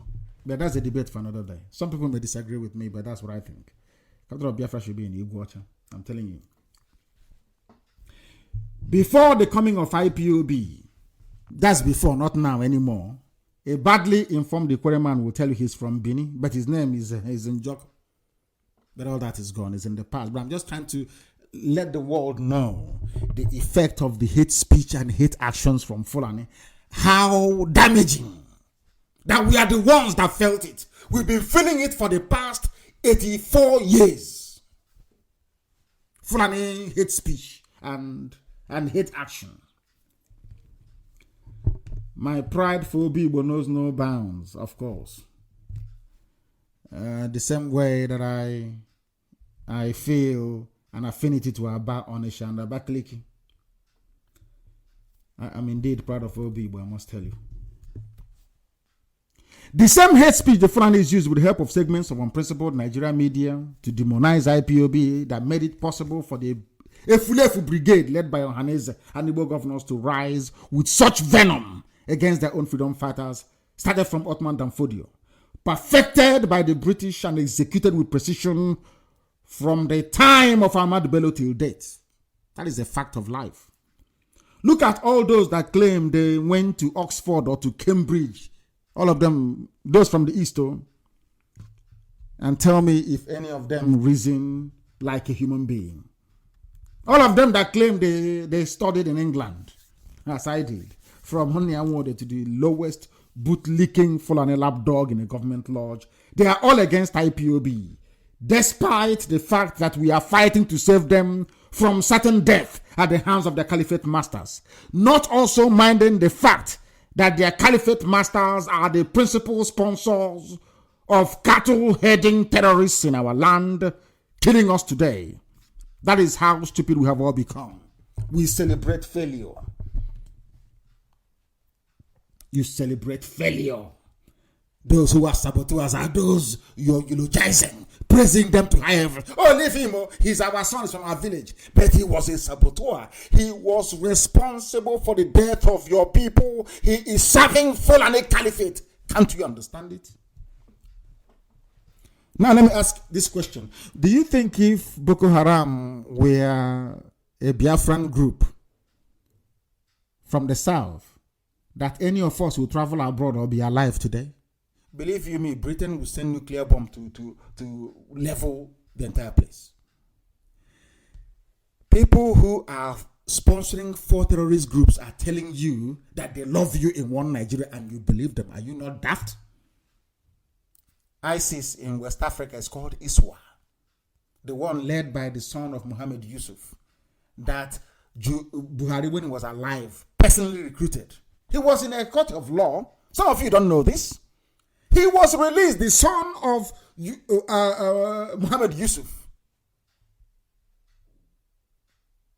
al-Banawi. He is the head of ISIS in West Africa, recruited by Buhari when he was alive to head that terrorism. He was arrested and released by Justice John Soho. You know Tozo, John Tozo? Released him for lack of evidence. A terrorist. You also know about Al-Qaeda in the Maghreb. That's why US said that they're turning their firepower now to West Africa. Because our diplomatic moves, of course they're working. Of course they're working. Have they said that before? We went to USA and now they're moving into the... I told them categorically. I didn't hide anything. I told the US lawmakers and policy maker formers in America, the Fulanis are the ones sponsoring ISIS in West Africa, of which the son of Mohammed Yusuf is their head. They are the ones sponsoring Al-Qaeda in the Maghreb. They are the ones sponsoring Boko Haram, and they are the owners of Fulani headsmen, 4 terror groups from Fulanis from the north. And they tell you that they want one Nigeria, and you believe them. Are you daft? Imagine if Boko Haram or any terror group were to come from the south, what they would do. They will use that as justification for everything. But when they come out to run for high office, nobody reminds them, or no one says to them, oh, but you people have now generated 4 terror groups. How come? Because they conquer, the effect of the loss of a Lauren on the Yoruba psyche is very damaging. That is why Nigeria is the way it is today. Because the Yorubas control the media. So they have significant influence in day-to-day public discourse. But some of them are Islam. Are you telling them that they're going to work against their Islamic brothers from the caliphate? The answer is no, they can't. That is why Nigeria is in such a mess. Now you know. I hope you're writing everything down this evening. Because the zoo cannot be the same after tonight. You know that. We will repeat this broadcast almost every day for the next 7 days so that the whole world may know. the truth about Nigeria. Hate speech about Walker. Obasanjo destroyed though, did nothing happen. He said 12 police officers were killed by unknown gunmen. But the same Obasanjo visited the houses of the leaders of Boko Haram that were busy slaughtering both military, police, and civilians. He went there to beg them to stop. Remember why they killed the brother of Mohammed Yusuf? Because he allowed Obasanjo to visit him. They are killing people. Obasanjo went to see them. Inodi, 12 policemen allegedly were killed, and he sent Nigeria Air Force to bomb everywhere. Because then Biafrans were not one, we are not united. But in the north, you can't do that to Boko Haram. Because their senators, their governors, their ministers, everybody is behind them. But in Biafra land, the Fulani will put pressure on our governors, on our ministers, and our senators to abandon IPOB fighting peacefully for their freedom. But those using terror to get everything for the north, then they just allowed them. The same Obasanjo will visit Boko Haram. But in the case of OD, they call it, he sent Air Force to kill every woman, man, and child. I hope you're following. This is how foolish we are. No wonder Europeans concentrated their efforts on the coast of West Africa because when they were looking for animals to work in the farm in America and in the Caribbean, they came to West Africa. You have seen how foolish, even the Fulanis, ordinary Fulani, they are making use of our brain. Fulani man will come to Ogoniland and tell you, see that Igbo man there that did nothing to you, he's your enemy, and you're busy fighting an Igbo man while Shell is busy destroying your land. Who is foolish? Unbelievable. The semi-literate Almajiri senators from the arid north should be guided by these facts, that they are the ones that started hate speech. All those Almajiri senators from the north talking about hate speech this, hate speech that, you must all know that you are the ones that started hate speech. Some inhabitants of the abominable damnation, especially those from the south with their warped and misguided sense of patriotism, still accommodate these very obnoxious and downright ignorant views of the Janjaweed unity beginning desert dwelling cow loving reprobates. Of course they are. I actually wrote this on my page. I have asked Britain to humanely dismantle their zoo, their big African zoo called Nigeria, to help put the animals inside it out of their misery. I am begging Britain, please put your zoo to an end, because the suffering is becoming unbearable. There is nothing the Fulani can contribute to the advancement of daily life. They are not noted for having founded any growing civilization. None whatsoever. They'll just copy, adapt, steal, and pillage. The undisguised and raw hatred from the core Arewa North is represented by the founder, so-called founder of Nigeria, Ahmadu Bello. And even today, before we come on air, listen to this very carefully. There's a headline that came, 2023 presidency will vote for only northern candidate, irrespective of political party. This is the chairman of the Arewa Consultative Forum, which is the group that the Fulanis use to rule everybody else in the north. They are saying it openly. If this were said by a Biafran, they will say it's hate speech. How can you want to divide Nigeria? But they can say whatever they like. He is the acting chairman of Arewa Consultative Forum. His name is Alhaji Musa Liman Okwande. He said that Northerners will only vote for a presidential candidate of the north. Why then are you talking about one Nigeria then? I'm struggling to understand this. They have told you they don't want you. The only reason why there is Nigeria is because of the oil and gas coming from my father's compound. That's all there is to it. Nothing more, nothing less. They don't give a damn about you. And of course, for the age-long desire to dip the Quran in the Atlantic Ocean. He said this today in Lafia, Nasarawa State. I am expressing my opinion as a full-fledged northerner and a citizen of Nigeria. As a full-fledged northerner. That is how they trick all of you. I'm a Nigerian. Look at what Arewa Consultative Forum is saying about their preference. And this is from the same Ottoman Danfodio line, isn't it?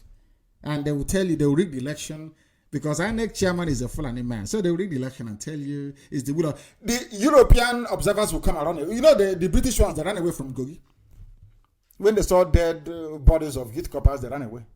But they will go to Britain and they will write that the election was free and fair, apart from 2 polling stations somewhere in one local government by the corner of the road. There was a bit of a problem. But don't worry, that is not enough to nullify the whole vote.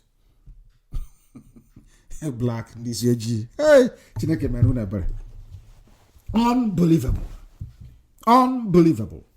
Who made it possible? I have somebody must shoulder the blame. Who made it possible for the bloodthirsty Fulani terrorists to be the ones calling others terrorists today? They are the ones killing people. They have 4 terrorist groups: ISIS in West Africa, Al Qaeda in the Maghreb, Fulani headsmen, and Boko Haram. But when you hear them talk about IPOB as a terror group, you will think that we have killed everybody on this earth. But they are the ones doing the killing. They're the ones bombing, doing banditry and kidnapping in the north. That is the warped sense. I can't reason this through, honestly. I put it down to those I call the intellectual Efulefus, led by Dr. Azikiwe. I have now come to Azikiwe. The same way Ahmadu Bello is the father of modern hate speech in Nigeria is how Nnamdi Azikiwe is the father of Igbo One Nigeria Efulefus in our land and beyond. It was Nnamdi Azikiwe that brought betrayal into Eastern political mentality. When you see the likes of your governors today and the likes of Ohaneze Ndioshi, models of this world, when you see them behaving the way they do, when they come out and they say they're going to sabotage Biafra again, their granddaddy is Azikiwe. I've now given you the 3 names of those that founded Nigeria. Now tell me if you want to live in a house built by these men. They didn't found Nigeria, of course. Lugard did. 3 of them. This is the Efulefu. He believes in selling his own people. Anybody celebrating Nnamdi Azikiwe is daft and useless. You are beyond useless. You don't know anything. I'm not a crowd follower. I give you the facts and I defend it. And I shall do so tonight. Nnamdi Azikiwe was a traitor and no intellectual juggernaut has claimed. Rubbish. He's nothing. He was an appeaser and a man dominated by the desire to rule an empire he did not conquer. Look at the breed of traitors that Zeke produced and their children who are today either living in Lagos, Abuja, or in Kanu or elsewhere. They are the most useless traitors and Fulani apologists we have. Who can dispute these very facts?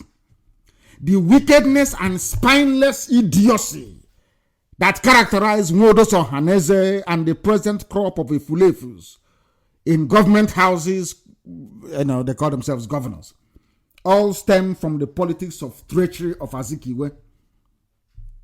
Don't take my word for it. We are going to hear from Azikiwe himself in his own words, because Nigerians are ahistorical. They lack historical knowledge and wisdom. They are not properly tutored nor educated. And sometimes I think they can best be described as indulging in intellectual banditry and poor reasoning capacity. As you go you buy too much, it's not very good. But I'm just telling you, Zeke of Africa, he was nothing. I want people to now listen to this very man called Zeke and tell me what you make of him. This is your so-called Zeke that they are celebrating somewhere in Anambra State. They say he's a heavyweight. He's a this, he's a that. Zeke is a disgrace. I'm sure he's in hell somewhere. An utter and unmitigated disaster against our people. We are suffering today because of him. And let us hear what he had to say when he went to London. He was running from our people. And he traveled to London. I want to hear what he has to say so that people can judge for themselves. So that our people can judge for themselves. The man is something else. Something else. Let us see if we can get him. On Friday, September 5, This is Zeke. 1969, I alighted at the Lagos airport at 2 p.m.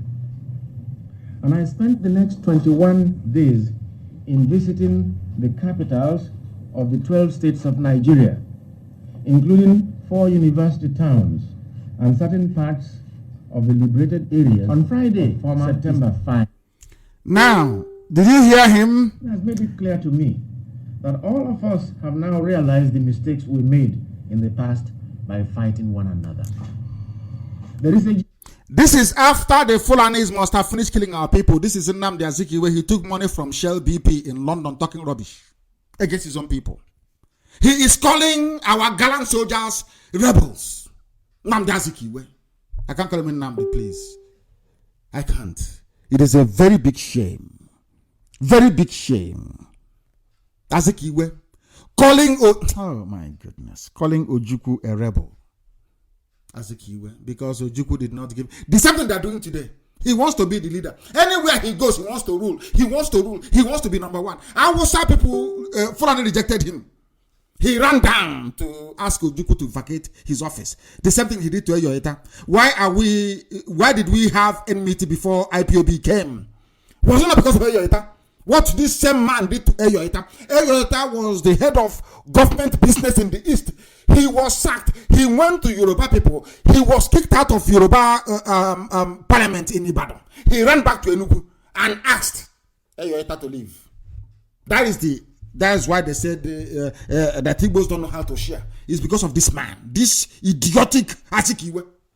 Some of you don't know history. After on the online, people who don't know anything. You know who is Eyoeta? If you went to UNN as I did, you know about Eyoeta Hall. Go and Google the man. Eyoeta, EYOITTAH, if I'm not mistaken. Or is it ITTA? Eyoeta. That's his name. He was the head of government business in the East. It was because of Nnamdi Azikiwe that he was sent back to Calabar. And from that day till now, the ethics have not forgiven us. This same useless Azikiwe. Let's hear him more. feeling, which is widespread, that all are now determined to turn a new leaf and help repair the damage we have inflicted on ourselves. This man is saying that we inflicted the damage on ourselves. Our people were being killed in the north. The Fulanis came to our land to kill us, and after losing nearly 3 million people, this is what Azikiwe, we brought it on ourselves. Can you believe such nonsense? Can you believe such nonsense coming from the lips of Azikiwe? Can you believe such utter garbage coming from the lips of this idiot? This idiot called Azikiwe.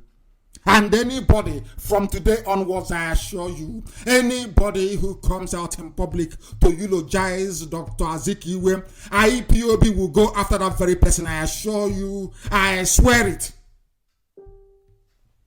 Let's hear what the Fulefu has to say. Not only that, there is now a deep-seated desire to have effective central government which will hold the federation intact so that in the future, no component of it shall be in position to challenge the fatherland. Have you heard it now? This is what this man said. That an enterprising people like the Igbo have been tongue-tied and emasculated, that they have allowed tyrants to blindfold and hoodwink them. He is calling, you see all the language the Fulefu use. Nnamdi Kanu is hoodwinking you people. You are blindfolded. They got it from Azikiwe. Azikiwe is saying this thing about Ojukwu, that Ojukwu hoodwinked our people. Ojukwu, the people's general, fighting to save his people from extinction. This is what Azikiwe has to say about him. Or had to say about him. Can you believe that? Can anyone in their right mind believe this nonsense? Do you see what we're encountering at the hands of these Efulefus? Can you see how terrible that they have become? Anybody eulogizing or praising Azikiwe is a compound fool. A fool forever and ever. I will never be forgiven. I assure you, we will never ever be forgiven. They thought this type of things will not come to light, but it has come to light.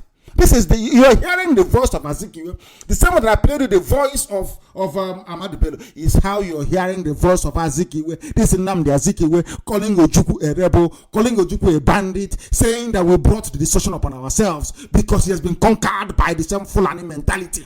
Fulani got to him, they conquered him. That was why he remained a fool until his death. A complete fool, a complete idiot. He is. Azikiwe walk in hell. So that in a war alleged to be fought for their survival, He is saying that we are alleging. You see where they got their alleged nonsense from? In a war that they allege that they are fighting for their survival. Hey, I'm telling you, this man, his head should be dug from the grave and burnt. I said this thing in 2009, 2012. People castigated me. They did not understand what we were going through. They did not understand because they are ahistorical. They don't know anything. This is Dr. Nnamdi Azikiwe uttering garbage in London. Shell gave him money. That is why they cannot believe that Nnamdi Kanu will resist every advancement, every overture, every attempt at bribery. Because I said no. I'll continue to say no until Biafra is restored upon the face of this very earth. We are not like them. We can never be like them.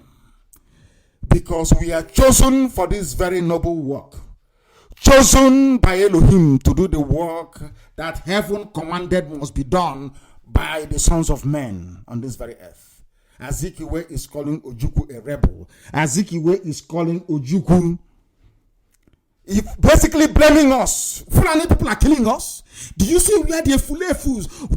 That is why when they kill IPOB family members, when they slaughter us, you have the same Fulefu from this line, from this breed, the same rubbish. You brought it on yourself. Why must you march? Why must you gather? Why must you assemble? The same idiots. You see where they got it from? You see where Modo got his nonsense from? We hold them responsible. Now you understand. When I go hard against some of the Fulefus, the politicians, now you understand the reason why. I know them. I see them from a million miles. I've been preaching against this man, this Dr. Azikiwe, from the beginning. People didn't understand how evil this man was because he gave your father scholarship. When Awolowo was busy, not even scholarship, to one or two people, Awolowo was busy spreading scholarship everywhere in the West. Zeke was busy selecting a few people, those who will be loyal to him. What utter garbage! What utter garbage! This is Azikiwe. Now you see where your problems started from this idiot. That is where the genesis. That is why Allen Onyema, all these idiots shouting one Nigeria. You can see them from the mold. You can see them from the mold of Azikiwe. You can see them in a straight line. I can name all of them for you. Useless set of people. Unbelievable. He said he has a PhD. 7 rubbish. A village bricklayer is more intelligent than Dr. Azikiwe. Very, very useless. They say you don't respect. How can you look? Can you compare what Azikiwe is saying with what the Sadwana is saying? Ahmadu Bello, I will defend my people. I will die for them. I will not give job to any woman. Look at what this idiot is saying. Fulani came to kill us, and this is what Azikiwe is saying. I don't know who did this to our people, but anyway, thank God for IPOB, the greatest family on this very earth. Without IPOB, by now, I think some of you will be giving birth to children called Amina or Dalhatu. I'm telling you the truth. You people should thank, any day you wake up, you thank IPOB. I'm telling you the truth. Unbelievable. You've heard from him. You will see these retards every day parading their naturally endowed ignorance on the pages of newspapers or as guest panelists on channels television. They are as daft as a Fulani lawmaker in the Senate. You know that the daftest of all, a Fulani lawmaker in the Senate is the most useless you can get them. They don't come more useless than that. Even in the zoo, their youths are worse. Place them on a stipend of maybe 2 gigabytes of data and a second-hand Chinese phone, and they will deploy it to gossip. And once they do that, you have made their day. Is it their self-important politicians or elders? They don't even understand the extent to which Dr. Nnamdi Azikiwe destroyed our people. He is complicit in the death of our people between 67 and 70. In 2009, I said that Nnamdi Azikiwe's head should be dug out and burnt. Today, I repeat the same thing. His grave should be dug out, his skull severed from the rest of his skeleton, and it should be burnt in public. Because that man is evil. Many were led to believe that Azikiwe is one of the greatest Igbo men alive, but in reality, he was the problem of our people.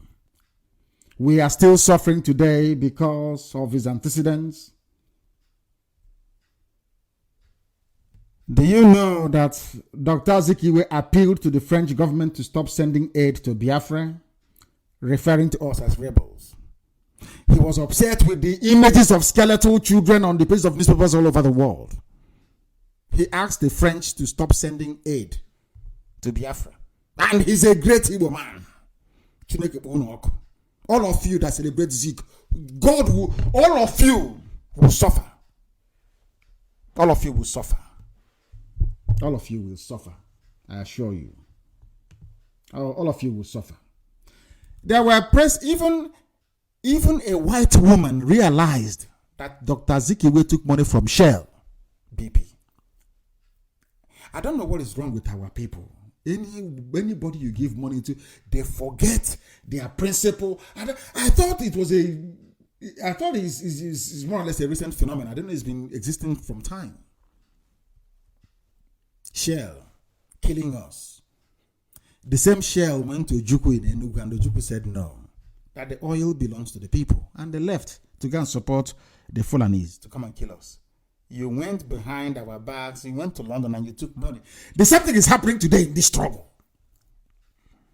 The same way Ojukwu was demonized is how some people are demonizing the leadership of IPOB. The same people working for Fulani, it has now been proven. Before now, people thought that the criticism of Ojukwu by Azikiwe was well founded. But you can see it's because Shell gave him money. And I'm sure Amaka is putting up all those pictures with the placards and the posters. Very sad indeed. I have the transcript, and I think it will be published. The transcript of what Zeke actually said. After everything he did, no wonder another Efulefu, Willie Obiano, declared a public holiday for him. You know, birds of the same feather. And they flock together. See how useless they are? That drunkard declared public holiday for Azikiwe that put us in the mess we are in today. That tells you all you need to know. Only Professor Chinua Achebe, I'm telling you, anywhere he is, may his soul continue to rest in peace. The greatest mistake this generation will make will be to trust all these Efulefus. All of them, as you see them in the government, because they're handpicked. If you're not a loyal Fulani servant, they will never ever rig you into power. It's not possible. It's not done anywhere. They will never rig you into power. Unless you are a loyal Fulani servant. Let me now give you the names of our genuine frontline leaders in Biafra land. Genuine frontline leaders in Biafra land. One is Mazi Nnamdi Kanu. Write it down. People talk about leaders. I'm giving you the names of our leaders. Mazi Nnamdi, Dr. Michael Okpara, Brigadier Timothy Onwatuegwu, Colonel Joe Achuzia, the great Hannibal. Dim Chukwemeka Odumegwu Ojukwu, the greatest of them all. The greatest of them all. The greatest is Ojukwu, the number one of them all. Philip Effiong, Dr. Kanu Ibiam, Professor Eninjoko, and Sam Mbakwe. The rest are basically chaff. These are your leaders. How do you know an Efulefu when you see them? As somebody who quite rightly argued, even if you slap an Efulefu or come and replace him with his northern, so-called northern brother, they will still tell he's not tribal. Remember the case of the Chief Justice. What's his name again? Somebody needs to remind me. Our brother that was removed, the Biafran that was removed before the Fulani put in their own Sharia Chief Justice of the Federation. I need the name, please. It escaped me.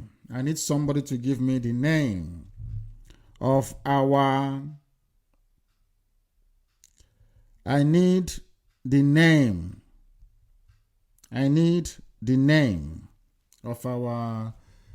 the Chief Justice. I'm not getting it. What is going on? Is there any delay or what? I need Uche. I need the name of the Chief Justice that was replaced. I need his name, please. By the Fulani Sharia Tapa. Did they say anything? It just ended. His name is Onogen. Thank you very much. Ikechukwu. His name is Onogen. Remember Justice Onogen that was removed to pave the way.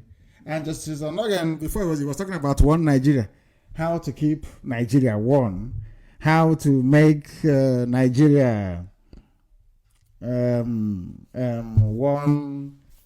big happy family. And they removed him after 2 weeks. After 2 weeks, Ethiopia. They brought in a... Nobody complained. So you're telling me that in the zoo,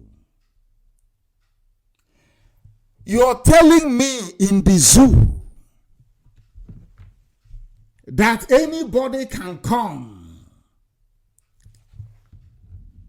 and appoint all their village people and there will be no uproar. But they're doing it, the Fulanis are doing it, and all of you are quiet. You cannot say anything, you cannot do anything. It is very, very sad indeed. And if we will see that the zoo is going down in the drain and still believe that it can be salvaged, let's help Nigeria. Nigeria will rise again. When did it rise in the past? When was it written anywhere that Nigeria was ever great? People didn't have much oil. You were selling oil. You had so much money that Gowon, as foolish as he was, didn't know what to do with the money. He appointed Jerome Udoji to head an economic panel. And Jerome Udoji, look at a black man trying to practice Keynesian economics, which is demand-side economics. He felt that if you pay workers 4 times their salary, that somehow they will stimulate demand and growth in the economy, not knowing that he was in Africa.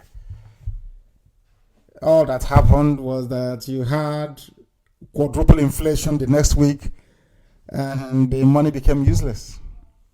That's the legacy of Gowon to the zoo through Jerome Udoji, practicing white man's economics when they are in black Africa. The record of Zeke doesn't speak very well. Let me go to Onyema and conclude very speedily, because people are now complaining about their data, as usual. The AP CEO is a clear message to used saboteurs, because it's been used, that no matter what a slave does, he can never be the heir apparent to his master. I think it was actually Elochukwu that wrote this. I read it and I felt it was appropriate that I touch upon it tonight. People have actually asked me, including I thought the deputy asked me this to clarify something about. I said this during my last broadcast about the visit of Alan Onyema to my house. And I believe that what I said during that broadcast may have precipitated this very investigation by the zoo through the FBI at the instigation of the U.S. Department for Justice.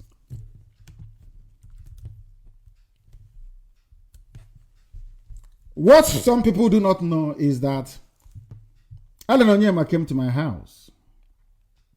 He visited me. And we talked about the zoo and what was happening in the zoo. He talked about the consequences of the quit notice, the hate speech by the Alamajiri, those Babiala kids in the north. But of course, I knew it was their master speaking through them. One thing he forgot was that I am a Biafran first and foremost, and I'm incorruptible. He said he wanted to see how there could be peace, at least how people will not be killed in the north. I said to him, anything you want to do, you can do. I too am against our people being killed in the north. And that was it. The next line I heard, of course, people love taking pictures with me when they see me, as some of you may have gathered.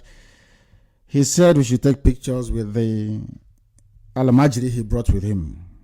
I can't say no. I am an Igbo man. I grew up in the village. You don't say no to your visitors. I said yes, and we took pictures. And they started writing rubbish. And as soon as he went to BBC and granted them an interview, in fact, basically when I read that he said those he rescued from South Africa were singing a national anthem, some of the lazy youths online working for APC descended on IPOB saying, can you see one of you claim Alan Onyema is a Biafran. He was happily singing the national anthem. I knew his days were numbered. And then he gave the interview to BBC Igbo, where he maligned my person and basically lied against me. That was when I decided, that I know more about him than he can ever imagine. That was when they decided to move after him. So one of them wrote actually online. His name is Muhammad Al-Haji Danjuma. I think he came to my house as well with Alan. Today we paid our brother Nnamdi Kanu a visit, and out of deference to my brother Onyema and my humble self, we agreed to stop any hate speech or action that will promote violence. I told you about Fulani. They are the ones that made the hate speech against the Igbos living in the north. He came to my house and he's gone back and he's writing that we all agreed to stop any hate speech. Of course, he said interestingly, he is for peace. Of course, I am for peace and well-being of every Nigerian, which I am. I have said it many times. I want all of you to be free from the shackles of Fulani hegemony and British neo-colonial slavery. I've said that many times. I want the Hausas to be free. I want everybody to be free.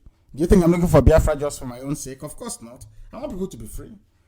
Because if they're not free and developed, they will all flock to Biafra to come and seek, or to come to seek a living. I don't want that. I want people to be developed, to stay in their own land, practice their own culture, their religion, and do whatever they have to do. So I am for peace in that regard. I'm not a terrorist. So why shouldn't I be for peace?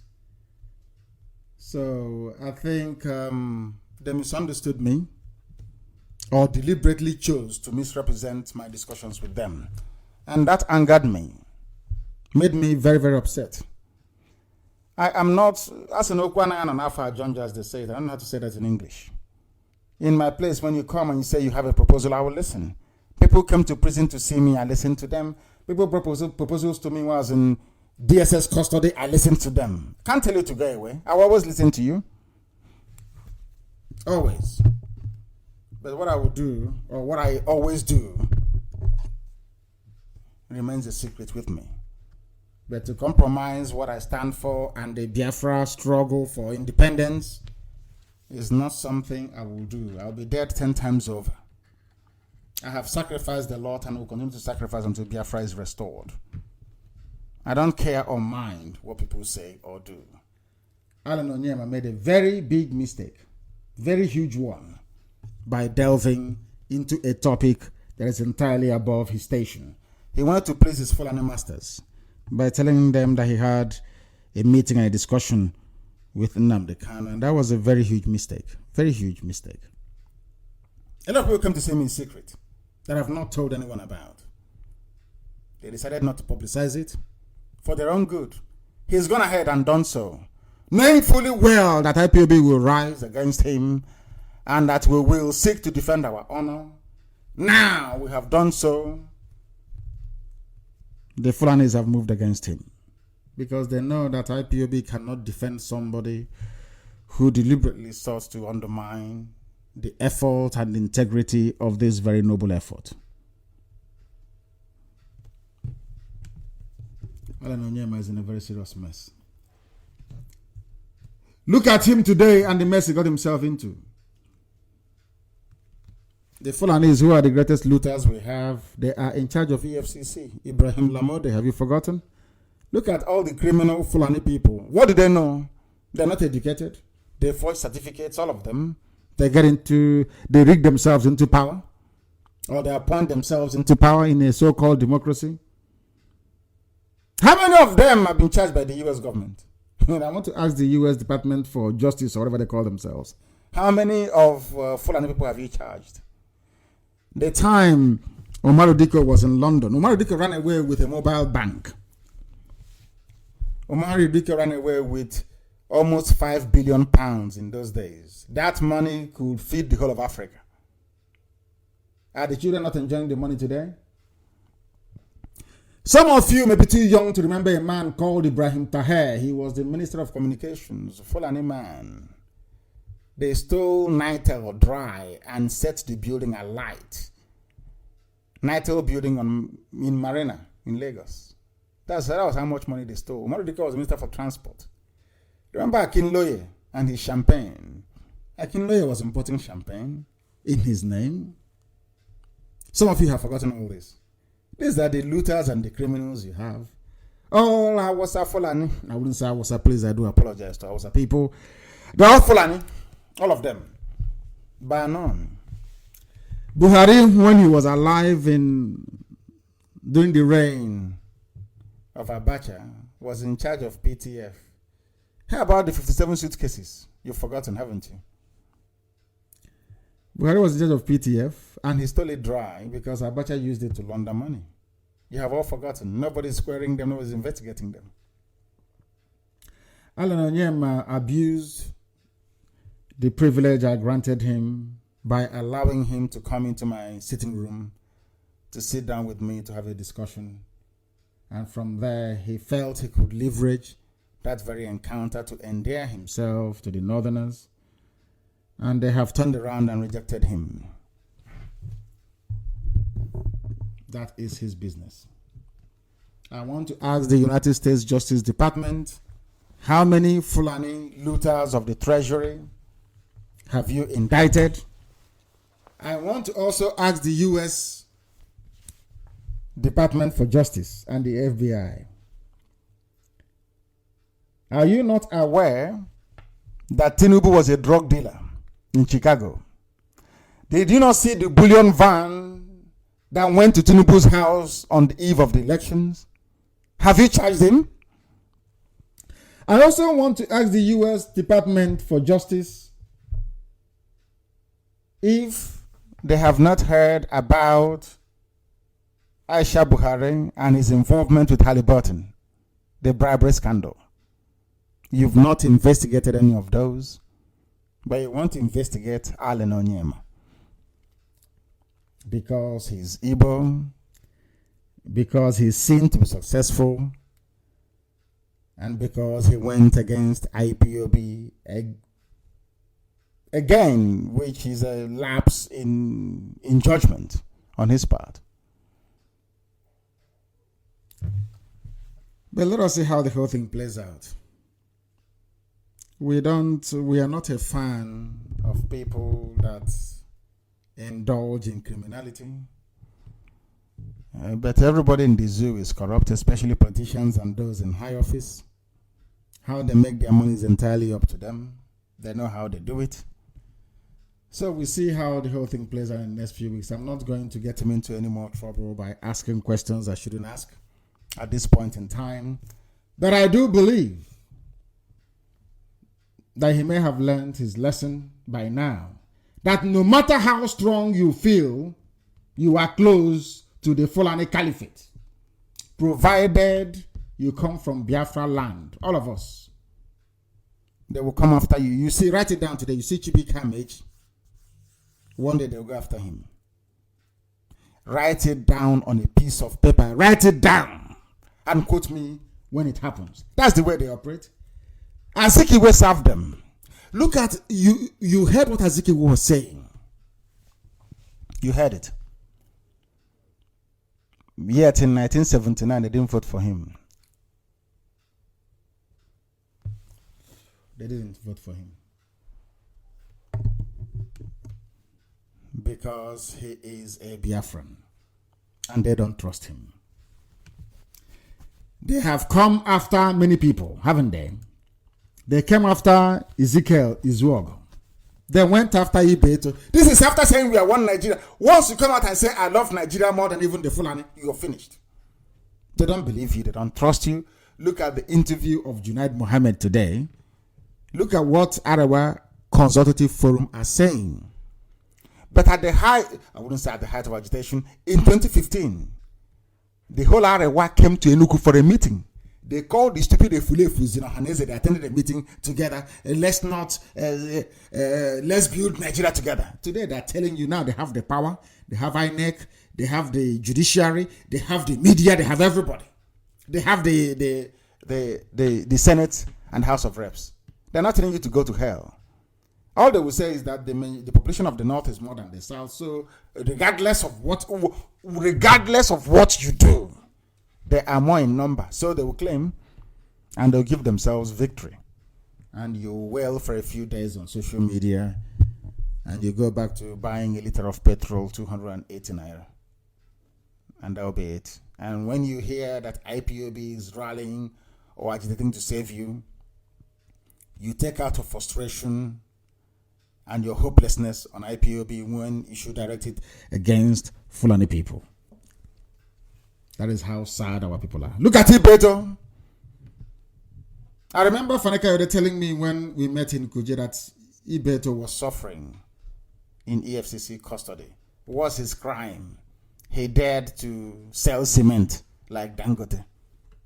America is looking for who to investigate. Let them not anger us because we are watching them. If they escalate this thing tomorrow or day after tomorrow, then we will all give FBI the names of those to investigate and where their money is, where they banked all the money that they looted from the zoo. That is something that they must understand. That is something they must know. We are not going to give up. Not now, not tomorrow, not ever.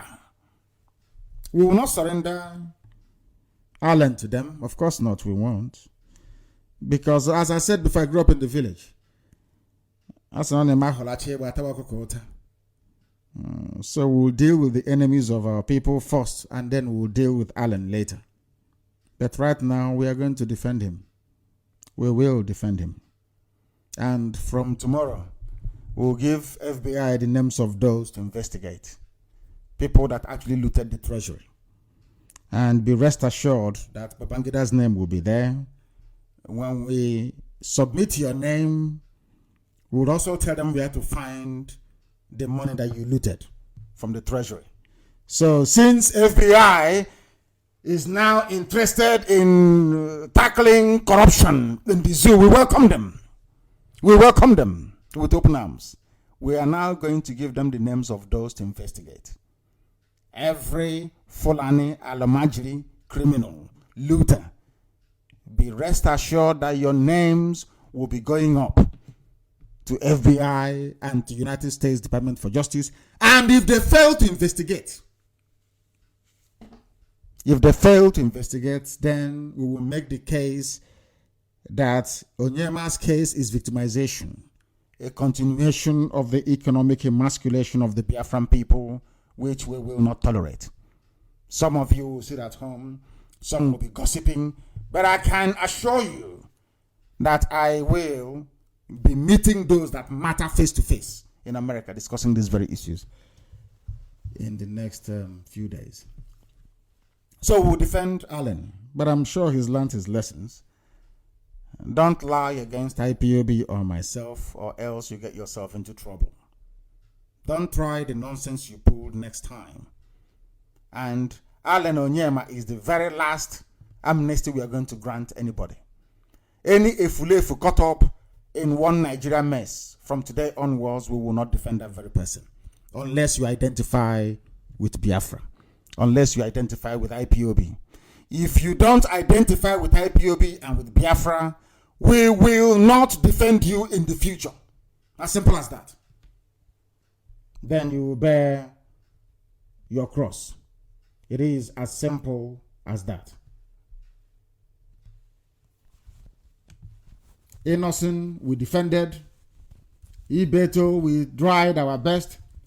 They pulled down or they tried to frustrate Bat Nnaji as well.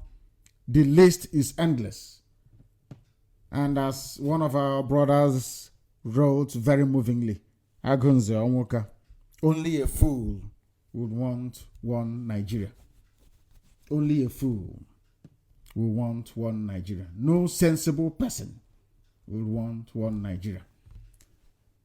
Allen Onyema served the zoo and now has come back with shame. But we must defend him. We must defend him because the Alamajiris, they hunt in packs. That is something that you must know. They hunt in packs. That is something our people must know. Even Amnesty International released a report accusing those governing or ruling the zoo in the name of Buhari. They accuse them of oppression, intimidation, disregard for the rule of law. Also, the American people will be hearing about this and how much that Abba Kyari has made.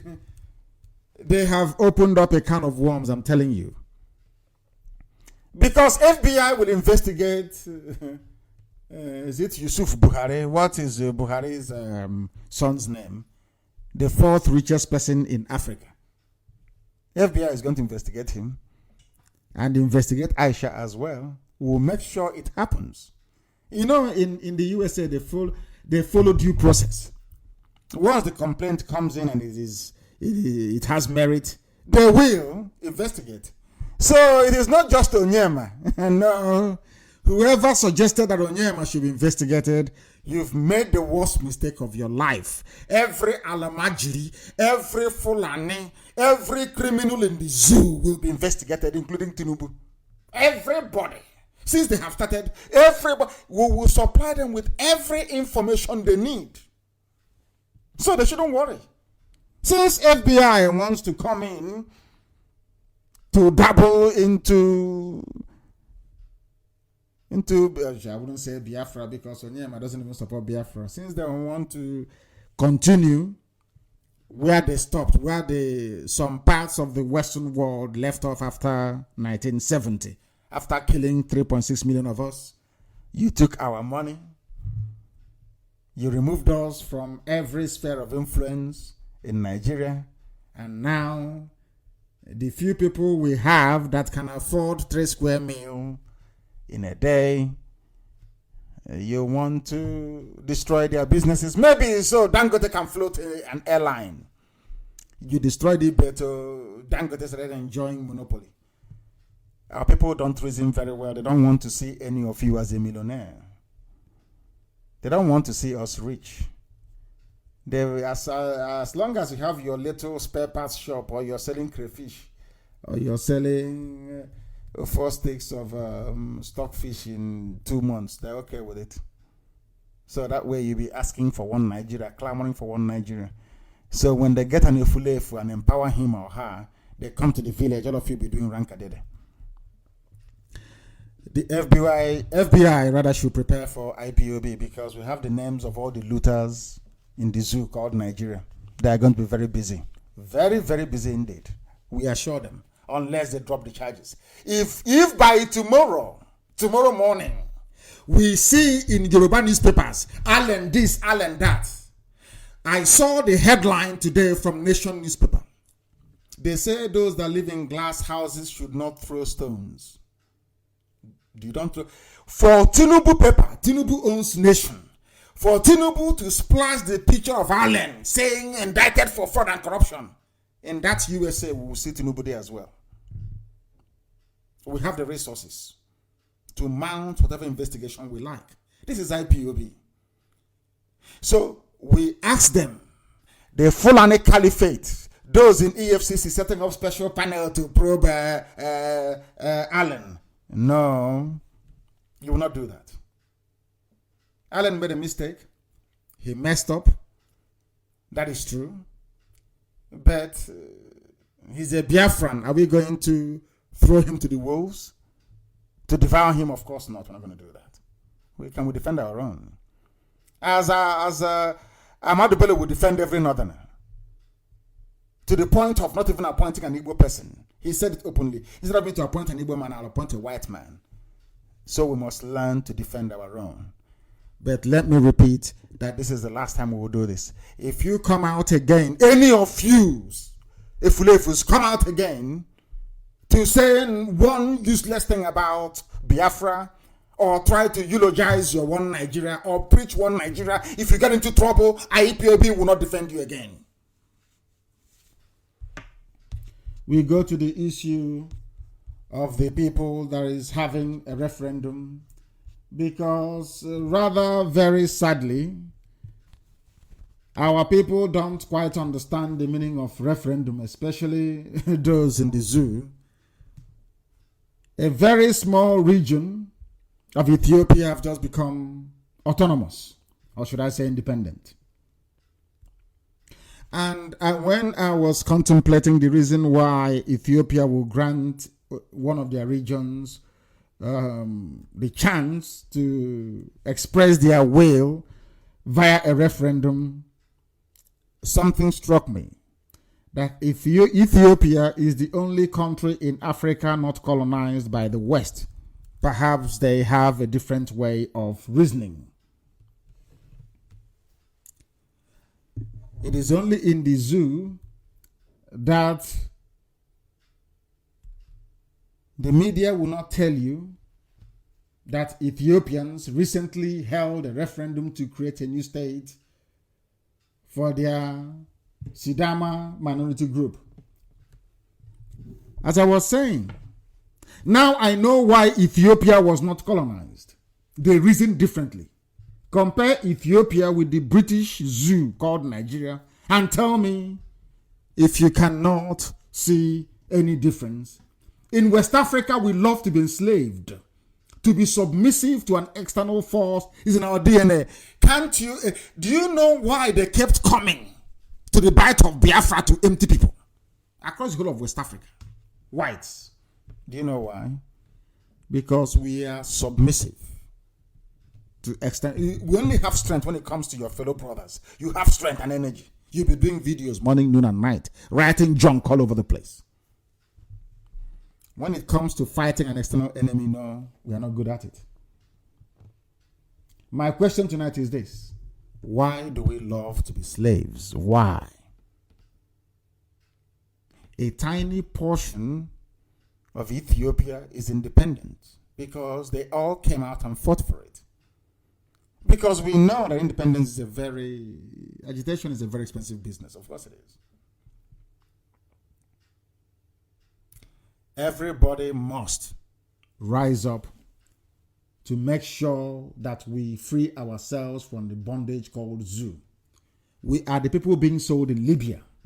We are abused all over North Africa. We are killed in Arabia. We are dehumanized in Europe. We are spat upon in America. We are imprisoned in Asia. And we are used as lab animals in South America. We are deported from Australia. Yet we have failed to acquire any self-pride or to even look at ourselves as equal human beings to all these people who are dehumanizing us. We don't like taking risks, but thank goodness for IPOB. Without risk, we cannot be free as a people. Nigerians, or should I say the youths of the shameless British created zoo called Nigeria, are preoccupied with watching Big Brother, gossiping and praising election riggers instead of fighting for their right. They keep copying the lazy Alamajiri lifestyle of the North, the same lifestyle the Fulanis used to render Hausa youths useless. Some of you don't know it, that it was the deliberate policy of the North to stop their people from going to school during the early years of the zoo. To the Nigerian youth, I say to you, your mates are in Hong Kong, in Bolivia, in Honduras, in France, and all over the world, fighting for a better life for themselves and their children. But in the zoo, you are placed on 2,000 naira of data every week by a politician to be gossiping your life away. People are protesting violently all over the world, but the average zoo lazy youth is nonchalant, docile, and sheepish. They fight themselves on social media. But tomorrow you will go to the embassy of all these people, all these youths, your age mates fighting for a better country. Tomorrow you will go to their embassy to beg for visa. But when they were busy sacrificing their lives to make their country better, you were busy burning your data on Babcock College sex video and promoting mediocrity, hailing election riggers and putting your trust in a worthless PVC. And if you tell them to open their mind to the fact that a referendum will happen, they tell you that it is war. Referendum to them is war. They don't know that referendum is a pure democratic process through which people decide what happens in their society. Ethiopia is one. That is why Channels TV will not report it. Because to them, it is better to say that a call for referendum is a call for war. But will they learn? I very much doubt it. You've been with us for nearly 3 hours this very evening, and I pray that you will join us in the near future for another live broadcast. But in the interim, I would like you to ponder and to reflect upon what you've heard this evening and pray to Chukwukika Biama to give you the wisdom, the knowledge, and the discerning mind to appreciate what you've heard and to be able to act upon it. As always, Radio Biafra is an exceptional platform. Here is where we worship. On Radio Biafra is where we worship. Because Biafra is our religion and Chukwukika Biama is our God. From me, from here, it is good evening.